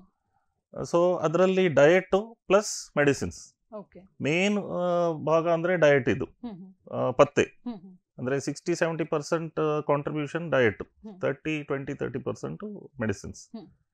ಡಯಟ್ ಏನು ಮಾಡ್ಬೋದಂದರೆ ಒಂದು ನೀರಿಂದು. ಹ್ಮ್. ಸೊ ಕೆಲವರು ಇದು ಕಾಯಿಲೆಯಲ್ಲಿ ನೀರು ಜಾಸ್ತಿ ಹ್ಮ್. ಅಂತ ಕಾಯಿಲೆಗೆ ನಾವು ನೀರು ಲಿಮಿಟ್ ಮಾಡಬೇಕು. ಯಾಕಂದರೆ ಕಿಡ್ನಿ ಕೆಪಾಸಿಟಿ ಇರುವುದಿಲ್ಲ, So, ಹಾ. ನೀರು ಹೊರಗಡೆ ಹಾಕಲಿಕ್ಕೆ ಕೆಪಾಸಿಟಿ ಇಲ್ಲ. ಹ್ಮ್. ಸೊ ಅದ್ರ ಮೇಲೆ ನಾವು ಹೆಚ್ಚು ನೀರು ಕುಡಿದ್ರೆ ದೇಹದಲ್ಲಿ ತುಂಬ್ತದೆ. ಹ್ಮ್ ಹ್ಮ್. ನೀರು ತುಂಬಿದ್ರೆ ರಕ್ತದೊತ್ತಡ ಜಾಸ್ತಿ, ಹಾರ್ಟ್ ಮೇಲೆ ಸ್ಟ್ರೈನ್ ಬರ್ತದೆ, ಶ್ವಾಸ ಕಷ್ಟ. ಸೊ ಪತ್ತೆಯಲ್ಲಿ ಲಿಮಿಟ್ ಮಾಡಬೇಕು. ಹ್ಮ್. ಕೆಲವು ಕಾಯಿಲೆಯಲ್ಲಿ ಕಿಡ್ನಿ ಕೆಲಸ ಕಡಿಮೆ, ಹ್ಮ್. ಬಟ್ ಅದು ನೀರನ್ನು ಹಿಡಿಲಿಕ್ಕೆ ಅದರದ್ದು ಶಕ್ತಿ ಇರುವುದಿಲ್ಲ. ಹ್ಮ್ ಹ್ಮ್. ಏನು ಕುಡಿತಾರೆ ಅದು ಹೋಗ್ತದೆ. ಹ್ಮ್. ಸೊ ಅಂಥ ಕಾಯಿಲೆಯಲ್ಲಿ ನೀರು ಬ್ಯಾಲೆನ್ಸಲ್ಲಿ ತಗೊಳ್ಬೇಕು. ಹ್ಮ್. ಸೊ ಅದು ಕಾಯಿಲೆ ಪ್ರಕಾರ ನಾವು ನೀರು ಅಡ್ಜಸ್ಟ್ ಮಾಡೋದು. ಹ್ಮ್ ಹ್ಮ್. ಎರಡನೇದು ಇದು ಸಾಲ್ಟ್, ಹ್ಮ್. ಅದು ಉಪ್ಪಿನಂಶ. ಹ್ಮ್. ಎಷ್ಟು ಜಾಸ್ತಿ ತಗೊಳ್ತಾರೆ ಈ ರೋಗಿಗಳು ಅಷ್ಟು ಬ್ಲಡ್ ಪ್ರೆಷರ್ ಜಾಸ್ತಿ. ಹ್ಮ್. ಸೊ ಉಪ್ಪಿನಂಶ ನಿಲ್ಲಿಸ್ಬೇಕಂತಿಲ್ಲ, ಬಟ್ ಅದು ಬ್ಯಾಲೆನ್ಸ್ ಅಲ್ಲಿ Balance ಇರಬೇಕು. ಮಾಡ್ಬೇಕು. ಅಂದರೆ Okay. ಬ್ಯಾಲೆನ್ಸ್ ಅಂದರೆ ಅರ್ಧ ಟೀಸ್ಪೂನಿಂದ 1 ಟೀಸ್ಪೂನ್. ಹ್ಮ್ ಹ್ಮ್. ಸೊ ಉಪ್ಪಿರೋಂಥದ್ದು ಪದಾರ್ಥ ಕಡಿಮೆ ಮಾಡಬೇಕು ಅಥವಾ ನಿಲ್ಲಿಸ್ಬೋದು, ಹ್ಮ್. ನಾರ್ಮಲ್ ಉಪ್ಪು ತಗೊಳ್ಬೋದು. ಹ್ಮ್. ಸೊ ಅದು ಉಪ್ಪಿಂದು. ಮೂರನೇದು ಪ್ರೋಟೀನ್. ಹ್ಮ್. ಇದು ನೈಟ್ರೋಜನಸ್ ವೇಸ್ಟ್ ನಾವು ಹೇಳೋದು, ಅದು ಪ್ರೋಟೀನಿಂದ ಜಾಸ್ತಿ ಬರೋದು. So Okay. ಎಷ್ಟು ಹೆಚ್ಚು ಪ್ರೋಟೀನ್ ತಗೊಳ್ತಾರೆ ಅಷ್ಟು ವೇಸ್ಟ್ ಜಾಸ್ತಿ ಉತ್ಪಾದನೆ. ಕಿಡ್ನಿಗೆ ಕೆಪಾಸಿಟಿ ಇರುವುದಿಲ್ಲ, ಹ್ಮ್ ಹ್ಮ್. ಸೊ ಪ್ರೋಟೀನ್ ಕಡಿಮೆ. ಹ್ಮ್. ಬಟ್ ತುಂಬ ಕಡಿಮೆ ತಗೊಂಡ್ರೂ ಪ್ರಾಬ್ಲಮ್, ಯಾಕಂದರೆ ಪ್ರೋಟೀನ್ ಬೇಕು. ಒಂದು ಹೌದು. ಮನುಷ್ಯರಿಗೆ ಅದು ನಾರ್ಮಲ್ ಇದಕ್ಕೆ ಪ್ರೋಟೀನ್ ಬೇಕು. ಸೊ ಅದು ಹೌದು. ಬ್ಯಾಲೆನ್ಸ್ ಅಂದರೆ 80%, ಹ್ಮ್. ನಾರ್ಮಲ್ಗಿಂತ ಒಂದು 20% ಕಡಿಮೆ. ಸೊ ಇದು ಹ್ಮ್. 3: ನೀರು, ಉಪ್ಪಿನಂಶ ಮತ್ತು ಪ್ರೋಟೀನ್. Protein. ಹ್ಮ್. ಮತ್ತು ಕೆಲವು ಲವಣಗಳು. ಹ್ಮ್. ಕಿಡ್ನಿಗೆ ನಾನು ಹೇಳ್ದಂಗೆ ಅದು ರೇಂಜಲ್ಲಿ ಇಡೋದು ಕೆಪಾಸಿಟಿ ಇರೋದಿಲ್ಲ. ಹ್ಮ್ ಹ್ಮ್. ಅದರಲ್ಲಿ ಎಸ್ಪೆಷಲಿ ಇಂಪಾರ್ಟೆಂಟ್ ಅಂದರೆ ಪೊಟ್ಯಾಷಿಯಮ್ ಜಾಸ್ತಿ ಆದರೆ ಹ್ಮ್. ಹಾರ್ಟ್ ಮೇಲೆ ಇಫೆಕ್ಟ್ ಬರ್ಬೋದು. So Okay. ಪೊಟ್ಯಾಷಿಯಮ್ ಲಿಮಿಟ್ ಮಾಡಬೇಕು. ಪೊಟ್ಯಾಷಿಯಮ್ ಇರೋದು ಫ್ರೂಟ್ಸಲ್ಲಿ, ಅಂದರೆ ಹಣ್ಣಿನ ರಸ, ಎಳ್ನೀರು, ಹ್ಮ್. ಇದು ಹೈ ಪೊಟ್ಯಾಷಿಯಮ್ ಫುಡ್ಸ್ ಇರ್ತದೆ. ಅದನ್ನು ಅದು ಡ್ರೈ ಫ್ರೂಟ್ಸ್ ಕೂಡ. ಹ್ಮ್. ಸೊ ಅದು ಲಿಮಿಟ್ ಮಾಡಬೇಕು. ಹ್ಮ್. ಸೊ ಇದು ಕಾಯಿಲೆ ಪ್ರಕಾರ ಅಂದರೆ ಜನರಲ್ ಪ್ರಿನ್ಸಿಪಲ್ಸ್ ಇದು 3: ಹ್ಮ್. ನೀರು, ಉಪ್ಪಿನಂಶ, ಪ್ರೋಟೀನ್ ಅಂಶ ಹ್ಮ್. ಮತ್ತು ಲವಣಗಳು. ಹ್ಮ್. ಮತ್ತು ಅದರ ಜೊತೆ ಕಾಯಿಲೆ ಪ್ರಕಾರ ಸ್ವಲ್ಪ ಅಡ್ಜಸ್ಟ್ಮೆಂಟ್ ಮಾಡಬೇಕಾಗ್ತದೆ. ಅಂದ್ರೆ ಒಬ್ಬ ಸಾಮಾನ್ಯ ಮನುಷ್ಯನಿಗೆ ಕಾಯಿಲೆ ಬಂದ ನಂತರ ಅವನು ಬಹಳಷ್ಟು ಎಚ್ಚರಿಕೆಯಿಂದ ಆಹಾರವನ್ನ ಸೇವಿಸಬೇಕು ಅಂತ ಹೌದು, ಹೇಳ್ತೀರಾ? ಒಂದು ಡಯಾಗ್ನೋಸಿಸ್ ಆದ್ಮೇಲೆ ಹ. ಅದು ಕಾಯಿಲೆ ಪ್ರಕಾರ ಈ 4 ಪ್ರಿನ್ಸಿಪಲ್ಸ್ ಅವರು ಫಾಲೋ ಮಾಡಬೇಕಾಗ್ತದೆ.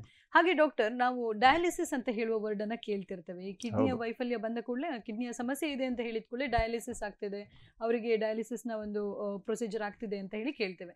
ಸೊ ಈ ಡಯಾಲಿಸಿಸ್ ಅಂತ ಹೇಳುವಂತದ್ದು ಯಾವ ರೀತಿಯ ಒಂದು ಪ್ರೊಸೀಜರ್ ಅನ್ನ ಪಡೆದುಕೊಳ್ತದೆ ಹೇಳ್ತೀರಾ? ಹೌದು. ಸೊ ಕಿಡ್ನಿದು ಒಂದು ವೈಫಲ್ಯ ಬರೋದಂದ್ರೆ 2 ಕಾರಣ ಉಂಟು. ನಾನು ಇಷ್ಟ ತನಕ ಹೇಳಿದ್ದು ಕ್ರಾನಿಕ್ ಅಂದ್ರೆ ಅದಕ್ಕೆ ಕ್ಯೂರ್ ಇಲ್ಲ. ಕೆಲವುದು ಅಕ್ಯೂಟ್ ಕಿಡ್ನಿ ಇಂಜುರಿ ಅಂತ ಇರ್ತದೆ. ಅಕ್ಯೂಟ್ ಅಂದ್ರೆ ಕೆಲವು ಜ್ವರದಿಂದ, ಈಗ ಟೈಫಾಯ್ಡ್ ಜ್ವರ ಇರ್ಬೋದು, ಮಲೇರಿಯಾ ಜ್ವರ ಇರ್ಬೋದು, ಡೆಂಗ್ಯೂ ಜ್ವರ, ಅದು ತುಂಬಾ ಸಿವಿಯರ್ ಆಗಿ ಬಂದ್ರೆ ಕಿಡ್ನಿ ಹಾಳಾಗ್ಬೋದು. ಆ ಕಾಯಿಲೆ ಹೋದ್ಮೇಲೆ ಕಿಡ್ನಿ ಸರಿಯಾಗ್ಲಿಕ್ಕೆ, ಕಿಡ್ನಿ ಅದು ಕೂಡ ಕೆಪಾಸಿಟಿ ಉಂಟು, ಅದು ರಿವರ್ಸಿಬಲ್ ಡ್ಯಾಮೇಜ್. ಅದು ಕಾಯಿಲೆ ನಾವು ತೆಗೆದ್ರೆ, ಈಗ ಮಧುಮೇಹ ನಾವು ತೆಗಿಲಿಕ್ಕೆ ಆಗುದಿಲ್ಲ, ರಕ್ತದೊತ್ತಡ ತೆಗಿಲಿಕ್ಕೆ ಆಗುದಿಲ್ಲ. ಸೊ ಅದರಿಂದ ಬರುವಂತದ್ದು ಅದು ಪರ್ಮನೆಂಟ್ ಅದು. ಬಟ್ ಈ ತರ ಕಾಯಿಲೆ, ಈಗ ಡೆಂಗ್ಯೂ ಜ್ವರ ಹೋಯ್ತು, ಮಲೇರಿಯಾ ಟ್ರೀಟ್ಮೆಂಟ್ ಆಯ್ತು, ಕಿಡ್ನಿಗೆ ಸರಿಯಾಗ್ಲಿಕ್ಕೆ ಚಾನ್ಸ್ ಉಂಟು. ಸೊ ಅದರಲ್ಲಿ ಅದು ಸರಿಯಾಗೋ ತನಕ ನಾವು ಡಯಾಲಿಸಿಸ್ ಮಾಡೋದು. ಕ್ರಾನಿಕ್ ಅಲ್ಲಿ ಪರ್ಮನೆಂಟ್ ಫೇಲ್ಯೂರ್, ಅದಕ್ಕೆ ಪರ್ಮನೆಂಟ್ ಡಯಾಲಿಸಿಸ್. ಸೊ ಡಯಾಲಿಸಿಸ್ ಅಂದ್ರೆ ಕಿಡ್ನಿ ಕೆಲಸವನ್ನು ಕೃತಕವಾಗಿ ನಡೆಸೋದು. ಕಿಡ್ನಿಯಲ್ಲಿ ಫಿಲ್ಟರ್ಸ್ ಉಂಟು, ಆ ಫಿಲ್ಟರ್ ಕೆಲಸ ಮಾಡ್ತಾ ಇಲ್ಲ, ಅದನ್ನೇ ನಾವು ಆ ಕೆಲಸ ಮಷಿನ್ ಮೂಲಕ ಮಾಡೋದು. ಸೊ ಅದಕ್ಕೆ 2 ಟೈಪ್ ಉಂಟು. ಒಂದು ಬ್ಲಡ್ ಡಯಾಲಿಸಿಸ್ ಅಂದ್ರೆ ಹಿಮೋ ಡಯಾಲಿಸಿಸ್ ಅಂತ ಹೇಳೋದು. ಅಂದ್ರೆ ರಕ್ತವನ್ನು ಡೈರೆಕ್ಟ್ ತೆಗೆದು ಅದು ಆರ್ಟಿಫಿಷಿಯಲ್ ಫಿಲ್ಟರ್ಗೆ ಕಳಿಸಿ, ಆ ಫಿಲ್ಟರ್ ಅಲ್ಲಿ ಅದು ವೇಸ್ಟ್ ಪ್ರಾಡಕ್ಟ್ಸ್ ಎಲ್ಲ ಇನ್ನೊಂದು ಕಡೆ ಹಾಕ್ತದೆ ಅದು, ಮತ್ತೆ ನಾರ್ಮಲ್ ಪ್ಯೂರ್ ಆಗಿರೋ ಬ್ಲಡ್ ಅನ್ನು ವಾಪಸ್ ಕಳಿಸೋದು. ಅದು ಹಿಮೋ ಡಯಾಲಿಸಿಸ್ ಅಂತ ಹೇಳೋದು. ಸೊ ಅದನ್ನು ಕಿಡ್ನಿ ಹೇಗೆ 24 ಗಂಟೆ ಕೆಲಸ ಮಾಡ್ತದೆ, ಅದೇ ತರ ಅದಕ್ಕೆ ಆಲ್ಮೋಸ್ಟ್ ಅದ್ರ ಹತ್ರ ಬರೋದಂದ್ರೆ ಅದು ವಾರಕ್ಕೆ 3 ಸಲ, ಒಂದೊಂದ್ಸಲ 4 ರಿಂದ 5 ಗಂಟೆ ಮಾಡ್ಬೇಕದು. ಸೊ ಅದು ರೋಗಿ ಅದು ಆಸ್ಪತ್ರೆ ಹೋಗಿ ಅದು ಮಷೀನ್ಗೆ ಕನೆಕ್ಷನ್, ಹಿಮೋಡಯಾಲಿಸ್ ಮಷೀನ್, ಅದು ಫಿಲ್ಟರ್ಗೆ ಕನೆಕ್ಷನ್ ಕೊಟ್ಟು 4-5 ಗಂಟೆ ಪ್ಯೂರಿಫೈ ಮಾಡಿ ವಾಪಸ್ ಬರಬೇಕು. ಸೊ ಅದರಲ್ಲಿ ಎಕ್ಸ್ಟ್ರಾ ನೀರು ತೆಗಿತದೆ, ವೇಸ್ಟ್ ಪ್ರಾಡಕ್ಟ್ಸ್ ತೆಗಿತದೆ. ಅದೇ ತರ ಪೆರಿಟೋನಿಯಲ್ ಡಯಾಲಿಸಿಸ್ ಅಂದ್ರೆ ಹೊಟ್ಟೆ ಮೂಲಕ ಮಾಡೋದು, ಅದು 2ನೇ ಟೈಪ್. ಹೊಟ್ಟೆಯಲ್ಲಿ ಅಂದ್ರೆ ಮೆಂಬ್ರೇನ್ ಉಂಟು, ಪೆರಿಟೋನಿಯಲ್ ಮೆಂಬ್ರೇನು, ಅದಕ್ಕೆ ಒಂದು ಸ್ಪೆಷಲ್ ನೀರು ಹಾಕ್ತಾರೆ ಒಂದು ಟ್ಯೂಬ್ ಮೂಲಕ. ಆ ನೀರು ಅದು ವೇಸ್ಟ್ ಪ್ರಾಡಕ್ಟ್ ಅನ್ನು ಎಳೀತದೆ, ಮತ್ತೆ ಅದನ್ನು ಹೊರಗಡೆ ಹಾಕಿ ಹೊಸದಾಗಿ ನೀರು ಹಾಕೋದು. ಅದು ರೋಗಿ ಮನೆಯಲ್ಲಿ ತಾನೇ ಮಾಡ್ಬೋದು. ಅದು ದಿವಸಕ್ಕೆ 3-4 ಸಲ ಮಾಡ್ಬೇಕು ಅವರು. ಸೊ ಈ ತರ 2 ಟೈಪು ಡಯಾಲಿಸಿಸ್ ಉಂಟು. ಬಟ್ ನಾವು ಎಷ್ಟು ಒಳ್ಳೇದು ಮಷೀನ್ ಇಟ್ರು, ಏನು ಫಿಲ್ಟರ್ ಇಟ್ರು ಕೂಡ ಒಂದು ಕಂಪೇರ್ ಮಾಡಿದ್ರೆ ನಾರ್ಮಲ್ ಕಿಡ್ನಿ ಕೆಲಸ, ಈ ಮಷೀನ್ ಕೆಲಸ, ಸೊ ಅಂದಾಜಲ್ಲಿ ಒಂದು 10 ರಿಂದ 15% ಮಾತ್ರ ಕೆಲಸ ನಡೆಸ್ಬೋದು. ನಾರ್ಮಲ್ ಕಿಡ್ನಿ ಅಷ್ಟು ಕೆಲಸ ಮಾಡಲಿಕ್ಕೆ ಅದು ಮಷೀನ್ಗೆ ಸಾಧ್ಯ ಇಲ್ಲ. ಸೊ ಅದೇ ತರ, ಸೊ ಬೆಸ್ಟ್ ಟ್ರೀಟ್ಮೆಂಟ್ ಏನಂದ್ರೆ ಕಸಿ ಟ್ರಾನ್ಸ್ಪ್ಲಾಂಟ್ ಮಾಡೋದು. ಅಂದ್ರೆ ಅದು ಫುಲ್ ಕಿಡ್ನಿ ಅದು ಪೇಷಂಟ್ಗೆ ಸಿಗ್ತದೆ. ಈಗ ಇಲ್ಲಿ ನೀವು ಹೇಳಿದ್ರೆ 5 ಸ್ಟೇಜ್ ಅನ್ನು ದಾಟಿದ ಮೇಲೆ, ಅಂದ್ರೆ ಈ ವೈಫಲ್ಯದಲ್ಲಿ 5 ಸ್ಟೇಜ್ ಇರ್ತದೆ, ಈ 5 ಸ್ಟೇಜ್ ಅನ್ನು ದಾಟಿದ ಮೇಲೆ ನಾವು ಕಸಿಯನ್ನ ಮಾಡಲೇಬೇಕು ಅಂತ. ಹಾಗಿರುವಾಗ ಈಗ ಕಸಿ ಅಂತ ಹೇಳಿದ್ರೆ ಯಾವ ರೀತಿಯಲ್ಲಿ ಇರ್ತದೆ, ಅದು ಯಾವ ಪ್ರೊಸೀಜರ್ ಅಂತ ಹೇಳ್ಬೋದಾ? ಸೊ ಕಿಡ್ನಿ ಫೇಲ್ಯೂರ್ ಬಂದ ಮೇಲೆ ನಾನು ಹೇಳಿದ್ದು 5ನೇ ಸ್ಟೇಜ್. ಅದು ನಾನು ಪುನಃ ಒಂದು ಕ್ಲಾರಿಫೈ ಮಾಡಬೇಕು. ನಾನು ಹೇಳಿದ್ದು ಅಕ್ಯೂಟ್ ಇಂಜುರಿ ಅಂತ ಉಂಟು. ಅಕ್ಯೂಟ್ ಅಂದ್ರೆ ಕೆಲವು ಜ್ವರದಿಂದ, ಅದರಲ್ಲಿ ಕೂಡ ಫೇಲ್ಯೂರ್ ಆಗ್ತದೆ, ಬಟ್ ಅದು ಪರ್ಮನೆಂಟ್ ಅಲ್ಲ. ಸೊ ಆ ತರ ಹೌದು, ರಿವರ್ಸ್ ಆಗ್ತದೆ. ಸೊ ಯಾವ ಕಾಯಿಲೆ ರಿವರ್ಸ್ ಆಗ್ಲಿಕ್ಕೆ ಚಾನ್ಸ್ ಉಂಟು, ನಾವು ಒಂದು 3 ತಿಂಗಳು ಚಾನ್ಸ್ ಕೊಡ್ತೇವೆ ಅದನ್ನು. ಸೊ ರಿವರ್ಸ್ ಆಗ್ಲಿಕ್ಕೆ ಚಾನ್ಸ್ ಇದ್ರೆ ಅದು ಬೆಸ್ಟ್ ರಿಸಲ್ಟ್. ಅದು ಅದಕ್ಕೆ ಕಸಿ ಮಾಡ್ಬೇಕಂತಿಲ್ಲ. ಸೊ ಆ ಡೌಟ್ ಇರಬಾರ್ದು. ಅಕ್ಯೂಟಿಗೆ ಕಸಿ ಬೇಕಂತಿಲ್ಲ. ಕ್ರಾನಿಕ್ ಅಂದ್ರೆ ಪರ್ಮನೆಂಟ್ ಪ್ರಾಬ್ಲಮ್ ಇದ್ದದು, ಅದು ಪರ್ಮನೆಂಟ್ ಆಗಿ ಪ್ರೂಫ್ ಬೇಕು, ಅದರಲ್ಲಿ ಮತ್ತೆ ಕಸಿ ಮಾಡೋದು. ಕಸಿ ಮಾಡ್ಲಿಕ್ಕೆ ಒಂದು ದಾನಿ ಬೇಕು, ಮತ್ತೆ ಅದು ಪೇಷಂಟ್ ಕೂಡ ಅದನ್ನು ರಿಸೀವ್ ಮಾಡ್ಲಿಕ್ಕೆ ಅವ್ರದ್ದು ಹೆಲ್ತ್ ಸರಿ ಇರ್ಬೇಕು. ಸೊ ದಾನಿ ಅಂದ್ರೆ ಯಾರು, ಅವರು ಯಾವ ರೀತಿಯಲ್ಲಿ ಅರ್ಹರಾಗಿರ್ತಾರೆ ಅಂತ ಹೇಳ್ಬೋದು. ಹೌದು.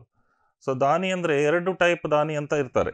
ಒಂದು ಲಿವಿಂಗ್ ಅಂದ್ರೆ ಜೀವಂತವಾಗಿರುವಾಗಲೇ ಒಂದು ಕಿಡ್ನಿ, ಯಾಕಂದ್ರೆ 2 ಕಿಡ್ನಿ ಇರೋದ್ರಿಂದ ಒಂದು ಕಿಡ್ನಿ ಅವರು ದಾನ ಮಾಡ್ಬೋದು, ಪ್ರೊವೈಡೆಡ್ 2 ಕಿಡ್ನಿ ಸರಿ ಉಂಟು, ಅದಕ್ಕೆಲ್ಲ ಟೆಸ್ಟ್ ಇರ್ತದೆ. 2 ಕಿಡ್ನಿ ಈಕ್ವಲ್ ಆಗಿ ಸರಿ ಇದ್ರೆ ಒಂದು ಕಿಡ್ನಿ ಅವರು ದಾನ ಮಾಡ್ಬೋದು. ಅದು ಲಿವಿಂಗ್ ಡೊನೇಷನ್. ಲಿವಿಂಗ್ ಡೊನೇಷನ್ ಅಲ್ಲಿ ಯಾರು ಡೊನೇಷನ್ ಮಾಡ್ಬೋದು, ನಮ್ಮ ಲೀಗಲ್ ಇದ್ರ ಪ್ರಕಾರ ಸುಮ್ಮನೆ ಡೊನೇಷನ್ ಮಾಡ್ಲಿಕ್ಕಿಲ್ಲ. ಅಂದ್ರೆ ಕನ್ಸೆಂಟ್ ಇರ್ಬೋದು, ಬಟ್ ಆದ್ರೂ ಅದಕ್ಕೆ ಲೀಗಲ್ ಆಗಿ ಫಾಲೋ ಮಾಡ್ಬೇಕು. ನಿಯರ್ ರಿಲೇಷನ್ಸ್ ಅಂತ ಹೇಳ್ತಾರೆ, ಅಂದ್ರೆ ರಕ್ತ ಸಂಬಂಧಿಕರು. ನಿಯರ್ ರಿಲೇಷನ್ಸ್ ಅಂದ್ರೆ ತಂದೆ ತಾಯಿ, ಅಂದ್ರೆ ಗ್ರ್ಯಾಂಡ್ ಪೇರೆಂಟ್ಸು, ಸಿಬ್ಲಿಂಗ್ಸ್ ಅಂದ್ರೆ ಬ್ರದರ್ ಸಿಸ್ಟರ್ಸ್, ಮಕ್ಕಳು ಹ್ಮ್. ಮತ್ತೆ ಗಂಡ ಹೆಂಡತಿ. ಹ್ಮ್. ಸೊ ಇಷ್ಟು ಜನರಲ್ಲಿ ನಿಯರ್ ರಿಲೇಷನ್ಸ್ ಹ್ಮ್ ಹ್ಮ್. ಇವರು ಮಾತ್ರ ಕೊಡ್ಬೋದು. ಇದ್ರದ್ದು ಹೊರಗಡೆ ಕೊಡ್ಲಿಕ್ಕೆ ಅಂದ್ರೆ ಅದು ಅದಕ್ಕೆ ಲೀಗಲ್ ಪ್ರೋಸೆಸ್ ಇರ್ತದೆ, ಸ್ಟೇಟ್ ಅಥಾರಿಟಿ ಇರ್ತದೆ, ಹ್ಮ್. ಅವ್ರದ್ದು ಇಂಟರ್ವ್ಯೂ ಮೂಲಕ ಹ್ಮ್. ಅದನ್ನು ಅಲೌ ಮಾಡ್ಬೋದು. ಅಂದ್ರೆ ಹ್ಮ್. ಆಲ್ಟ್ರೂಯಿಸ್ಟಿಕ್ ಡೊನೇಷನ್ ಅಂತ ಹೇಳ್ತಾರೆ. ಆಲ್ಟ್ರೂಯಿಸ್ಟಿಕ್ ಅಂದ್ರೆ ಫ್ರೆಂಡ್ಸ್ ಯಾರಾದ್ರೂ ಕೊಡೋಕೆ ತಯಾರಿದ್ರೆ ಅದು ಹ್ಮ್. ಆ ಪ್ರೊಸೆಸ್ ಥ್ರೂ ಹ್ಮ್. ಹೋಗ್ಬೇಕು. ಅದು ಲಿವಿಂಗ್ ಡೊನೇಷನ್, ಹ್ಮ್ ಹ್ಮ್. ಜೀವಂತವಾಗಿರೋದು ಒಂದು ಕಿಡ್ನಿ ಕೊಡೋದು. ಹ್ಮ್. ಇನ್ನೊಂದಂದ್ರೆ ಡಿಸೀಸ್ಡ್ ಡೋನರ್ ಡೊನೇಷನ್. ಅಂದ್ರೆ ಡಿಸೀಸ್ ಡೊನೇಷನ್ ಅಂದ್ರೆ ಬ್ರೈನ್ ಡೆತ್ ಕಾನ್ಸೆಪ್ಟ್ ಬರ್ತದೆ ಅದರಲ್ಲಿ. ಹ್ಮ್. ಬ್ರೈನ್ ಡೆತ್ ಅಂದ್ರೆ ಒಂದು ಆಕ್ಸಿಡೆಂಟ್ ಆಯ್ತು, ಹ್ಮ್. ತಲೆಗೆ ಏಟು ಬಿದ್ದಿದೆ, ಹ್ಮ್. ಅದು ರಿವರ್ಸ್ ಮಾಡ್ಲಿಕ್ಕೆ ಆಗುದಿಲ್ಲ. ಅಂದ್ರೆ ಹೌದು. ಪರ್ಮನೆಂಟ್ ಅದು ಪೇಷಂಟ್ ಇದು ಡೆತ್ ಆಗಿದೆ, ಬ್ರೈನ್ ಡೆತ್. ಹ್ಮ್. ನಾರ್ಮಲ್ ನಾವು ಡೆತ್ ಹೇಳೋದು ಏನಂದ್ರೆ ಅದು ಹೃದಯ ನಿಲ್ಬೇಕು, ಹ್ಮ್. ಹಾರ್ಟ್ ನಿಂತ ಮೇಲೆ ಡೆತ್ ಅಂದ್ರೆ ಅದು ನಾರ್ಮಲ್ ಆಗಿ ಮಾಹಿತಿ ಇರೋದು ಅಂದ್ರೆ ಅದು. ಹ್ಮ್. ಇದಂದ್ರೆ ಬ್ರೈನ್ ಡೆತ್ ಅಂದ್ರೆ ಡೆತ್ ಆಗಿದೆ, ಬೇರೆ ಅಂಗ ನಡೀತಾ ಉಂಟು. ಓ. ಪೇಷಂಟ್ ಡೆತ್ ಆಯ್ತು, ಹ್ಮ್. ಅದು ಹೆಡ್ ಇಂಜುರಿ ಅಂದ್ರೆ ಹ್ಮ್. ತಲೆಗೆ ಏಟು ಬಿದ್ದು ಆಕ್ಸಿಡೆಂಟ್, ನೀವು ಕೇಳಿರ್ಬೋದು, ಅದು ಆಕ್ಸಿಡೆಂಟ್ ಅಲ್ಲಿ ಆಗ್ತದೆ. ಹ್ಮ್. ಅದು ಬ್ರೈನ್ ಇದು ಪರ್ಮನೆಂಟ್ ಡ್ಯಾಮೇಜ್ ಆಗಿ ಅದು ಹ್ಮ್. ಡೆತ್ ಆದ್ಮೇಲೆ ಹ್ಮ್. ಬೇರೆ ಅಂಗಗಳನ್ನು ಕೃತಕವಾಗಿ ನಡೆಸ್ಬೋದು ಒಂದು 2-3 ದಿವಸ. ಹ್ಮ್ ಹ್ಮ್.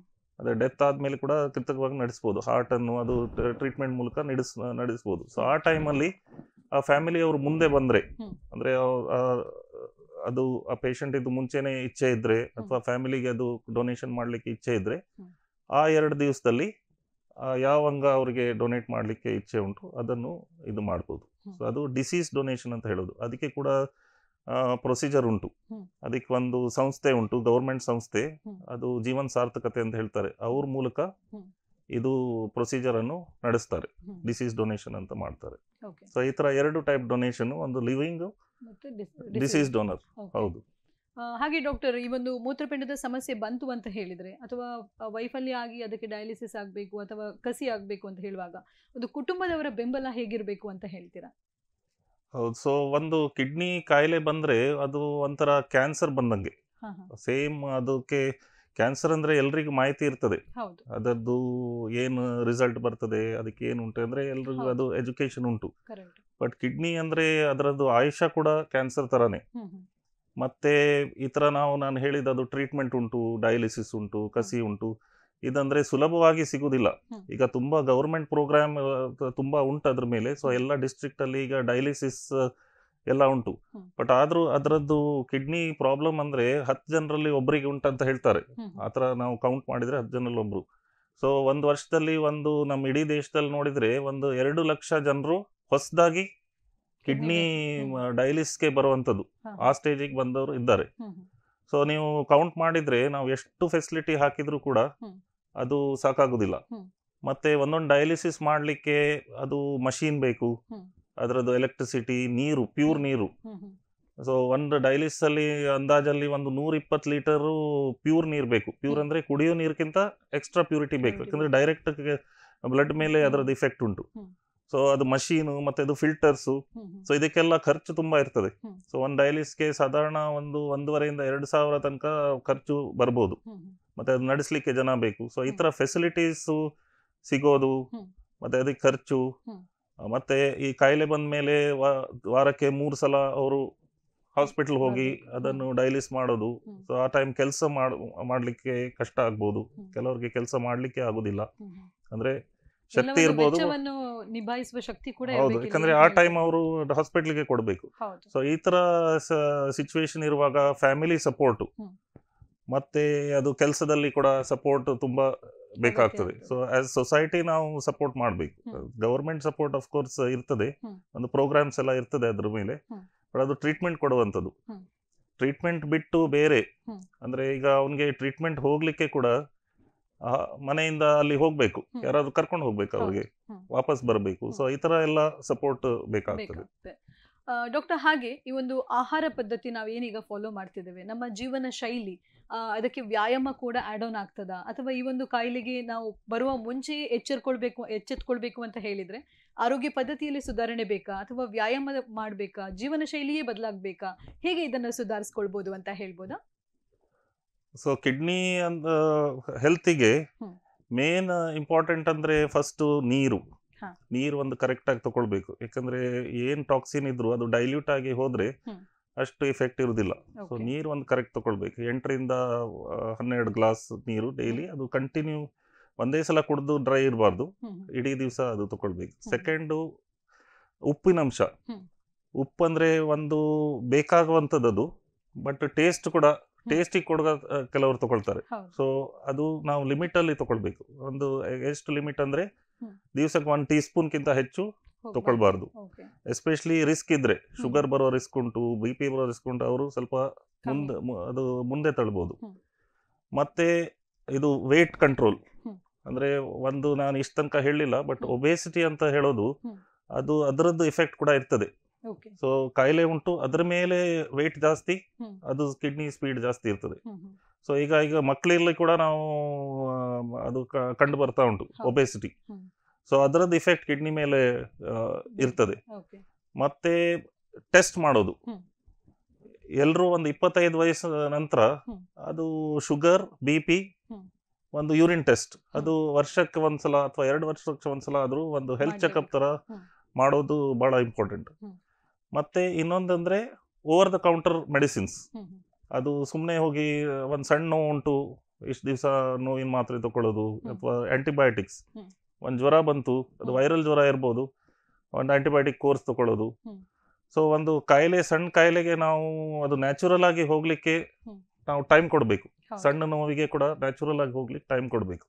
ಸುಮ್ಮನೆ ಹೋಗಿ ಅದು ಈಗ ನೋವು ಬಂದ ತಕ್ಷಣ ಹೋಗಿ ಅದು ತಗೊಳ್ಳೋದು, ಅಥವಾ ವಿದೌಟ್ ಪ್ರಿಸ್ಕ್ರಿಪ್ಷನ್, ಎಸ್ಪೆಷಲಿ ಪ್ರಿಸ್ಕ್ರಿಪ್ಷನ್ ಅಲ್ಲೇ ಇದು ಆಗ್ಬೇಕು. ಯಾಕಂದ್ರೆ ನಾವು ಈಗ ಹೊರಗಡೆ ಬೇರೆ ದೇಶದಲ್ಲಿ ನೋಡಿದ್ರೆ ಯಾವ ಮೆಡಿಸಿನ್ ಕೂಡ ಪ್ರಿಸ್ಕ್ರಿಪ್ಷನ್ ಇಲ್ಲದೆ ಅವರು ಡಿಸ್ಪೆನ್ಸ್ ಮಾಡೋದಿಲ್ಲ. ಬಟ್ ಇದು ಒಂಥರ ನೋಡಿದ್ರೆ ಅದು ಒಳ್ಳೇದು. ಅಂದ್ರೆ ಎಮರ್ಜೆನ್ಸಿಯಲ್ಲಿ ನಮ್ಗೆ ಸಿಗ್ಬೋದು ಮೆಡಿಸಿನ್ಸ್, ಬಟ್ ಆದಷ್ಟು ನಾವು ಸ್ವಲ್ಪ ಜಾಗ್ರತೆ ಇರಬೇಕು. ಹಾಗೆ ಈ ಒಂದು ಸರ್ಕಾರದ ಯೋಜನೆ ಬಗ್ಗೆ ಹೇಳಬೇಕು ಅಂತ ಹೇಳಿದ್ರೆ, ಯಾವ ರೀತಿಯ ಸರ್ಕಾರದ ಯೋಜನೆಗಳಿವೆ ನಮ್ಮ ಈ ಒಂದು ಸಮಸ್ಯೆ ಬಂದವರಿಗೆ ಅಂತ ಹೇಳ್ಬೋದಾ? ಸೊ ಸರ್ಕಾರದಿಂದ ಈಗ PHCs ಅಲ್ಲಿ ಅದು ಸ್ಕ್ರೀನಿಂಗ್ ಪ್ರೋಗ್ರಾಮ್ಸ್ ಉಂಟು. ಸ್ಕ್ರೀನಿಂಗ್ ಪ್ರೋಗ್ರಾಮ್ಸ್ ಅಂದ್ರೆ ಅದು ಮಧುಮೇಹ ಉಂಟು, BP ಟೆಸ್ಟ್ ಮಾಡೋದು, ಮತ್ತೆ ಪ್ರೆಗ್ನೆಂಟ್ ಲೇಡೀಸ್ಗೆ ಆಂಟಿನೆಂಟಲ್ ಚೆಕಪ್ಸ್ ಮಾಡೋದು. ಸೊ ಈ ತರ ಪ್ರೋಗ್ರಾಮ್ಸ್, ಅದು ಪ್ರಿವೆಂಟಿವ್ ಪ್ರೋಗ್ರಾಮ್ಸ್. ಅದು ಇದು ಕಾಯಿಲೆ ಬಂದ ಮೇಲೆ ಈಗ ವೈಫಲ್ಯ ಉಂಟು, ಡಯಾಲಿಸಿಸ್. ಸೊ ಪ್ರೈಮ್ ಮಿನಿಸ್ಟರ್ದು ಇದು ಡಯಾಲಿಸಿಸ್ ಪ್ರೋಗ್ರಾಮ್ ಉಂಟು. ಸೊ ಅವ್ರದ್ದು ಏಮ್ ಏನಂದ್ರೆ ಎಲ್ಲ ಡಿಸ್ಟ್ರಿಕ್ಟ್ ಅಲ್ಲಿ ಇದು ಗವರ್ಮೆಂಟ್ ಮೂಲಕ ಅಥವಾ ಪಬ್ಲಿಕ್ ಪ್ರೈವೇಟ್ ಅರೇಂಜ್ಮೆಂಟ್ ಮೂಲಕ ಎಲ್ಲ ಡಿಸ್ಟ್ರಿಕ್ಟ್ ಹಾಸ್ಪಿಟಲ್ಸ್. ನೀವೀಗ ನೋಡಿರ್ಬೋದು, ಲಾಸ್ಟ್ ಕೆಲವು ವರ್ಷದಿಂದ ಎಲ್ಲ ಡಿಸ್ಟ್ರಿಕ್ಟ್ ಹಾಸ್ಪಿಟಲ್ ಅಲ್ಲಿ ಅಟ್ಲೀಸ್ಟ್ 3-4 ಮಷೀನ್ ಉಂಟು. ಸೊ ಒಂದು 15 ವರ್ಷ ಹಿಂದೆ ನಾವು ನೋಡಿದ್ರೆ ಒಂದು ಡಯಾಲಿಸಿಸ್ ಹೋಗ್ಲಿಕ್ಕೆ ಗೋವಾ ಇಂದ ಇಲ್ಲಿ ನೋಡಿದ್ರೆ ಒಂದೇ ಸೆಂಟರ್. ಸೊ ಬೈ ಟ್ರೈನ್ ಬರಬೇಕು, ಅಥವಾ ಅದು ಕಷ್ಟ ಇತ್ತು. ಡೆವಲಪ್ಮೆಂಟ್ ಆಗಿದೆ. ಹೌದು, ಈಗ ಎಲ್ಲ ಡಿಸ್ಟ್ರಿಕ್ಟ್ ಸಣ್ಣ ಸಣ್ಣ ಜಾಗದಲ್ಲಿ ಕೂಡ ಡಿಸ್ಟ್ರಿಕ್ಟ್ಸ್ ಅಲ್ಲಿ ಅದು ಕೂಡ ಫ್ರೀ ಡಯಾಲಿಸಿಸ್. ಅದು ಸೊ ಒಂದು ಡಯಾಲಿಸ್ಗೆ 1,500-2 ಸಾವಿರ ಆಗ್ತದೆ, ಬಟ್ ಅದು ಗವರ್ಮೆಂಟ್ ಫ್ರೀ ಕೊಡ್ತಾ ಉಂಟು. ಸೊ ಆ ಫೆಸಿಲಿಟೀಸ್ ಉಂಟು. ಮತ್ತೆ ಕಿಡ್ನಿ ಕಸಿ ಮಾಡ್ಲಿಕ್ಕೆ ಕೂಡ ಕೆಲವು ಪ್ರೋಗ್ರಾಮ್ಸ್ ಉಂಟು. ನೀವು ಅದು ಆಯುಷ್ಮಾನ್ ಭಾರತ್ ಪ್ರೋಗ್ರಾಮ್ ಇರ್ಬೋದು, ಅಥವಾ ಅದು PM ಫಂಡ್ ಉಂಟು. ಅದ್ರ ಮೂಲಕ ಅದು ಅದಕ್ಕೆ ಬರುವಂತದ್ದು ಎಷ್ಟು ಖರ್ಚಾಗ್ತದೆ ಅದು ಪಾರ್ಷಲ್ ಅಥವಾ ಫುಲ್ ಆಗಿ ಅವರು ಇದು ಮಾಡ್ತಾರೆ. ಹಾಗೆ ಡಾಕ್ಟರ್, ನಾವು ಈಗ IMA ಬಗ್ಗೆ ಹೇಳುವುದಾದ್ರೆ, ಇಂಡಿಯನ್ ಮೆಡಿಕಲ್ ಅಸೋಸಿಯೇಷನ್ ಉಡುಪಿ ಕರಾವಳಿ ವಿಭಾಗ, ಇದರಿಂದ ಯಾವ ರೀತಿಯ ಯೋಜನೆಗಳನ್ನ ಮಾಡ್ತಾ ಇದ್ದೀರಾ? ಅಂದ್ರೆ ತರಬೇತಿ, ಅಟ್ಲೀಸ್ಟ್ ಜನರಿಗೆ ಒಂದು ಅವೇರ್ನೆಸ್ ಪ್ರೋಗ್ರಾಮ್ ಏನಾದ್ರೂ ಮಾಡ್ತಾ ಇದ್ದೀರಾ ನೀವು? ಹೌದು ಸರ್, ಇಂಡಿಯನ್ ಮೆಡಿಕಲ್ ಅಸೋಸಿಯೇಷನ್ ಅಂದ್ರೆ ಅದು ಬ್ರಾಡ್ ಗ್ರೂಪ್. ಅದು ಅದರಲ್ಲಿ ಎಲ್ಲ ಸ್ಪೆಷಾಲಿಟೀಸ್ ಡಾಕ್ಟರ್ಸ್ ಇರ್ತಾರೆ. ಸೊ ಮೇನ್ಲಿ ಅವರು ಎಜುಕೇಶನಲ್ ಪ್ರೋಗ್ರಾಮ್ ಮೇಲೆ ಕಾನ್ಸಂಟ್ರೇಟ್ ಮಾಡೋದು. ಸೊ ಅದು ಎಜುಕೇಶನಲ್ ಪ್ರೋಗ್ರಾಮ್ ಅಂದ್ರೆ ಪಬ್ಲಿಕ್ಗೆ ಒಂದು ಮಾಹಿತಿ ಕೊಡೋದು. ಸೊ ಇದು ಡಾಕ್ಟರ್ಸ್ ನಾಲೆಜ್ ಅಂದ್ರೆ ಒಂದು ಡೈರೆಕ್ಟ್ ನಾವು ಹೇಳಿದ್ರೆ ಅದು ಅಷ್ಟು ಅರ್ಥ ಆಗ್ಲಿಕ್ಕಿಲ್ಲ. ಸೊ ಒಂದು ಮಾಹಿತಿ ಕೊಡ್ಲಿಕ್ಕೆ ಪಬ್ಲಿಕ್ಗೆ ಅವ್ರ ಲೆವೆಲ್ಗೆ ಎಜುಕೇಟ್ ಮಾಡ್ಲಿಕ್ಕೆ ಅದು ತುಂಬಾ ಪ್ರೋಗ್ರಾಮ್ ಅವರು ಮಾಡ್ತಾರೆ. ಅದೇ ತರ ಡಾಕ್ಟರ್ಸ್ ಗಳಿಗೆ, ಈಗ ನಾವು ಕಿಡ್ನಿ ಸ್ಪೆಷಲಿಸ್ಟ್ ಇರ್ಬೋದು, ಬಟ್ ಬೇರೆಯವ್ರಿಗೆ ಬೇರೆ ಡಾಕ್ಟರ್ಸ್ಗೆ ಅದ್ರ ಬಗ್ಗೆ ಅಷ್ಟು ಮಾಹಿತಿ ಇರ್ಲಿಕ್ಕಿಲ್ಲ. ಸೊ ಅದು ಆ ತರದ್ದು ಎಜುಕೇಶನಲ್ ಪ್ರೋಗ್ರಾಮ್ ಕೂಡ ಅವರು IMA ಅವರು ನಡೆಸ್ತಾರೆ. ಹಾಗೆ ಡಾಕ್ಟರ್, ಕೊನೆಯದಾಗಿ ಹೇಳೋದಾದ್ರೆ, ಈ ಒಂದು ಹೊಸತನದ ಒಂದು ತಂತ್ರಜ್ಞಾನ ಅಂತ ಏನ್ ಬಂದಿದೆ, ಇದೀಗ ಎಷ್ಟು ಅಡ್ವಾನ್ಸ್ ಆಗಿ ನಮ್ಮಲ್ಲಿ ಸಿಗ್ತಾ ಇದೆ ಅಂತ ಹೇಳ್ಬೋದಾ? ಸೊ ಇದು ಈಗ 2 ಟ್ರೀಟ್ಮೆಂಟ್ ನಾನು ಹೇಳಿದ್ದು, ಒಂದು ಡಯಾಲಿಸಿಸ್, ಇನ್ನೊಂದು ಕಿಡ್ನಿ ಕಸಿ. ಕಿಡ್ನಿಯನ್ನು ನಾವು ಆರ್ಟಿಫಿಷಿಯಲ್ ಆಗಿ ಮಾಡಲಿಕ್ಕೆ ತುಂಬಾ ಪ್ರಯತ್ನ ನಡೀತಾ ಉಂಟು. ಬಟ್ ಅದು ಆರ್ಗನ್ ಹೇಗಂದ್ರೆ ಅದನ್ನು ಒಂದು ಪ್ರೊಡಕ್ಷನ್ ಅಲ್ಲಿ ಮಾಡಲಿಕ್ಕೆ ಬಹಳ ಕಷ್ಟ ಉಂಟು. ಸೊ ಅದಕ್ಕೆ ನಾವು ಕಿಡ್ನಿ ಕಸಿನೇ ಮಾಡಬೇಕು. ಯಾರಾದರೂ ಕಿಡ್ನಿ ಕೊಡಬೇಕು. ನಾವು ಲ್ಯಾಬೋರೇಟರಿಯಲ್ಲಿ ಕಿಡ್ನಿಯನ್ನು ಅದು ಪ್ರೊಡ್ಯೂಸ್ ಮಾಡ್ಲಿಕ್ಕೆ ಆಗುದಿಲ್ಲ. ಬಟ್ ಈಗ ಹೊಸದಾಗಿ ನಾವು ನೋಡ್ತಾ ಇದ್ದೇವೆ ಲಾಸ್ಟ್ 3 ವರ್ಷ ಏನಂದ್ರೆ ಅದು ಬೇರೆ ಪ್ರಾಣಿಯಿಂದ ಪಿಗ್ ಕಿಡ್ನಿ ಅಂತ ನೀವು ಪೇಪರಲ್ಲಿ ಓದಿರ್ಬೋದು. ಸೊ ಅದು ಪಿಗ್ಸ್ ಕಿಡ್ನಿಯನ್ನು ಈಗ ಟ್ರಾನ್ಸ್ಪ್ಲಾಂಟ್ ಮಾಡ್ಲಿಕ್ಕೆ ಪ್ರಯತ್ನ ನಡೆಸ್ತಾ ಉಂಟು. ಸೊ ಆಲ್ಮೋಸ್ಟ್ ಅದು ಸಕ್ಸಸ್ ಸ್ಟೇಜ್ ಅಲ್ಲಿ ಉಂಟು. ಆತರ ಇದ್ರೆ ಒಂದು ರಿಲೇಷನ್ಸ್ ಇರ್ಲಿ ಅಥವಾ ಡಿಸೀಸ್ ಡೋನರ್ ಅದು ಸಕ್ಸಸ್ ಆದ್ರೆ ಇನ್ ಕೆಲವು ವರ್ಷದಲ್ಲಿ ಆಗ್ಬೋದು. ಅದು ಆತರ ಆದ್ರೆ ಅಷ್ಟು ಪ್ರೆಷರ್ ಇರುವುದಿಲ್ಲ ಇದು ರಿಲೇಷನ್ಸ್ ಕೊಡೋದು. ಸೊ ರಿಲೇಷನ್ಸ್ ಕೊಡ್ಲಿಕ್ಕೆ ತಯಾರಿರ್ಬೋದು, ಬಟ್ ಆದ್ರೂ ಅದು ದೊಡ್ಡ ಆಪರೇಷನ್, ಅದು ರಿಸ್ಕ್ ಅವ್ರದ್ದು ಇರ್ತದೆ, ಒಂದ್ ಕಿಡ್ನಿ ಹೋಗ್ಬೇಕು. ಸೊ ಈ ತರ ಒಂದು ಡೆವಲಪ್ಮೆಂಟ್ ಉಂಟು. ಮತ್ತೆ ಅದು ಕಿಡ್ನಿ ಹಾಕಿದ್ಮೇಲೆ ಅದನ್ನ ನಡೆಸಲಿಕ್ಕೆ ಅದಕ್ಕೆ ತುಂಬಾ ಹೊಸ್ತು ಮೆಡಿಸಿನ್ಸ್ ಉಂಟು. ಯಾಕಂದ್ರೆ ಅದು ರಿಜೆಕ್ಟ್ ಆಗ್ಬೋದು. ರಿಜೆಕ್ಷನ್ ಅನ್ನು ಕಡಿಮೆ ಮಾಡೋದು ಅಥವಾ ತಡೆಗಟ್ಟಲಿಕ್ಕೆ ಬಹಳ ಒಳ್ಳೇದು ಮೆಡಿಸಿನ್ಸ್ ಈಗ ಬರ್ತಾ ಉಂಟು. ಮತ್ತೆ ಡಯಾಲಿಸಿಸ್ ಟೆಕ್ನಾಲಜಿಯಲ್ಲಿ ಕೂಡ ತುಂಬಾ ಅಡ್ವಾನ್ಸ್ಮೆಂಟ್ ಉಂಟು. ನಾವು 30 ವರ್ಷ ಹಿಂದೆ ನೋಡೋದು ಅದು ಬಹಳ ಕ್ರೂಡ್ ಟೈಪ್ ಆಫ್ ಡಯಾಲಿಸಿಸ್. ಅದು ಅಷ್ಟು ಸೇಫ್ಟಿ ಇರುವುದಿಲ್ಲ. ಅಂದ್ರೆ ನಾವೀಗ ಮಷೀನ್ಗೆ ಕನೆಕ್ಷನ್ ಮಾಡೋದು, ರಕ್ತ ತೆಗೆದು ಕ್ಲೀನ್ ಮಾಡೋದು, ಅದು ಯಾವಾಗ್ಲೂ ಒಂದು ರಿಸ್ಕ್ ತರ ಇರ್ತದೆ ಅದರಲ್ಲಿ. ಯಾಕಂದ್ರೆ ರಕ್ತ ಹೊರಗಡೆ ಉಂಟು. ಅದರಲ್ಲಿ ತುಂಬಾ ಸೇಫ್ಟಿ ಫೀಚರ್ಸ್ ಈಗ ನಮ್ಗೆ ಇದು ಹೊಸ ಟೆಕ್ನಾಲಜಿಯಲ್ಲಿ ಉಂಟು. ಅಂದ್ರೆ ನಾವು ಈ ಒಂದು ಸಮಸ್ಯೆಯನ್ನ ತಡೆಗಟ್ಟಲಿಕ್ಕೆ ಮೊದಲನೇದಾಗಿ ನಾವೇ ಇದನ್ನ ಎಚ್ಚೆತ್ಕೊಳ್ಬೇಕು. ಅದ ನಂತರ ಸಮಸ್ಯೆ ಬಂದ ನಂತರ ಮೆಡಿಸಿನ್ ಅಲ್ಲಿ ಕೂಡ ಅದನ್ನ ಕರೆಕ್ಟ್ ಆಗಿ ಫಾಲೋ ಮಾಡಬೇಕಾಗ್ತದೆ, ಮುನ್ನೆಚ್ಚರಿಕೆಯ ಕ್ರಮಗಳನ್ನ ತೆಗೆದುಕೊಳ್ಬೇಕಾಗ್ತದೆ. ಹಾಗೆ ಒಂದು ಕಸಿ ಮತ್ತೆ ಟ್ರಾನ್ಸ್ಪ್ಲಾಂಟೇಷನ್ ಇದಂತ ಏನ್ ಹೇಳ್ತೇವೆ ಅದಕ್ಕೂ ಕೂಡ ಅದರದೇ ಆದ ಒಂದು ಅಡ್ವಾನ್ಸ್ಡ್ ಪ್ರೊಸೀಜರ್ ಕೂಡ ಬರ್ತಾ ಇದೆ ಅಂತ ಹೇಳಿದ್ರೆ. ಸೊ ಇಷ್ಟೆಲ್ಲಾ ಮಾಹಿತಿಯನ್ನ ಕೊಟ್ಟು ನಮ್ಮ ವೀಕ್ಷಕರಿಗೆ ಇದರ ಬಗ್ಗೆ ನೀವು ಅವೇರ್ನೆಸ್ ಅನ್ನ ಕೊಟ್ಟಿದ್ದಕ್ಕಾಗಿ ನಿಮ್ಗೆ ಅನಂತ ಧನ್ಯವಾದಗಳು ಸರ್. ಧನ್ಯವಾದ. ವೀಕ್ಷಕರೇ, ಇಲ್ಲಿಗೆ ನಮ್ಮ ಇಂದಿನ ವೈದ್ಯ ಸಿಂಧು ಕಾರ್ಯಕ್ರಮ ಮುಕ್ತಾಯಗೊಳ್ತಾ ಇದೆ. ಮುಂದಿನ ಕಾರ್ಯಕ್ರಮದಲ್ಲಿ ಮತ್ತೆ ಭೇಟಿಯಾಗೋಣ. ವಂದನೆಗಳು.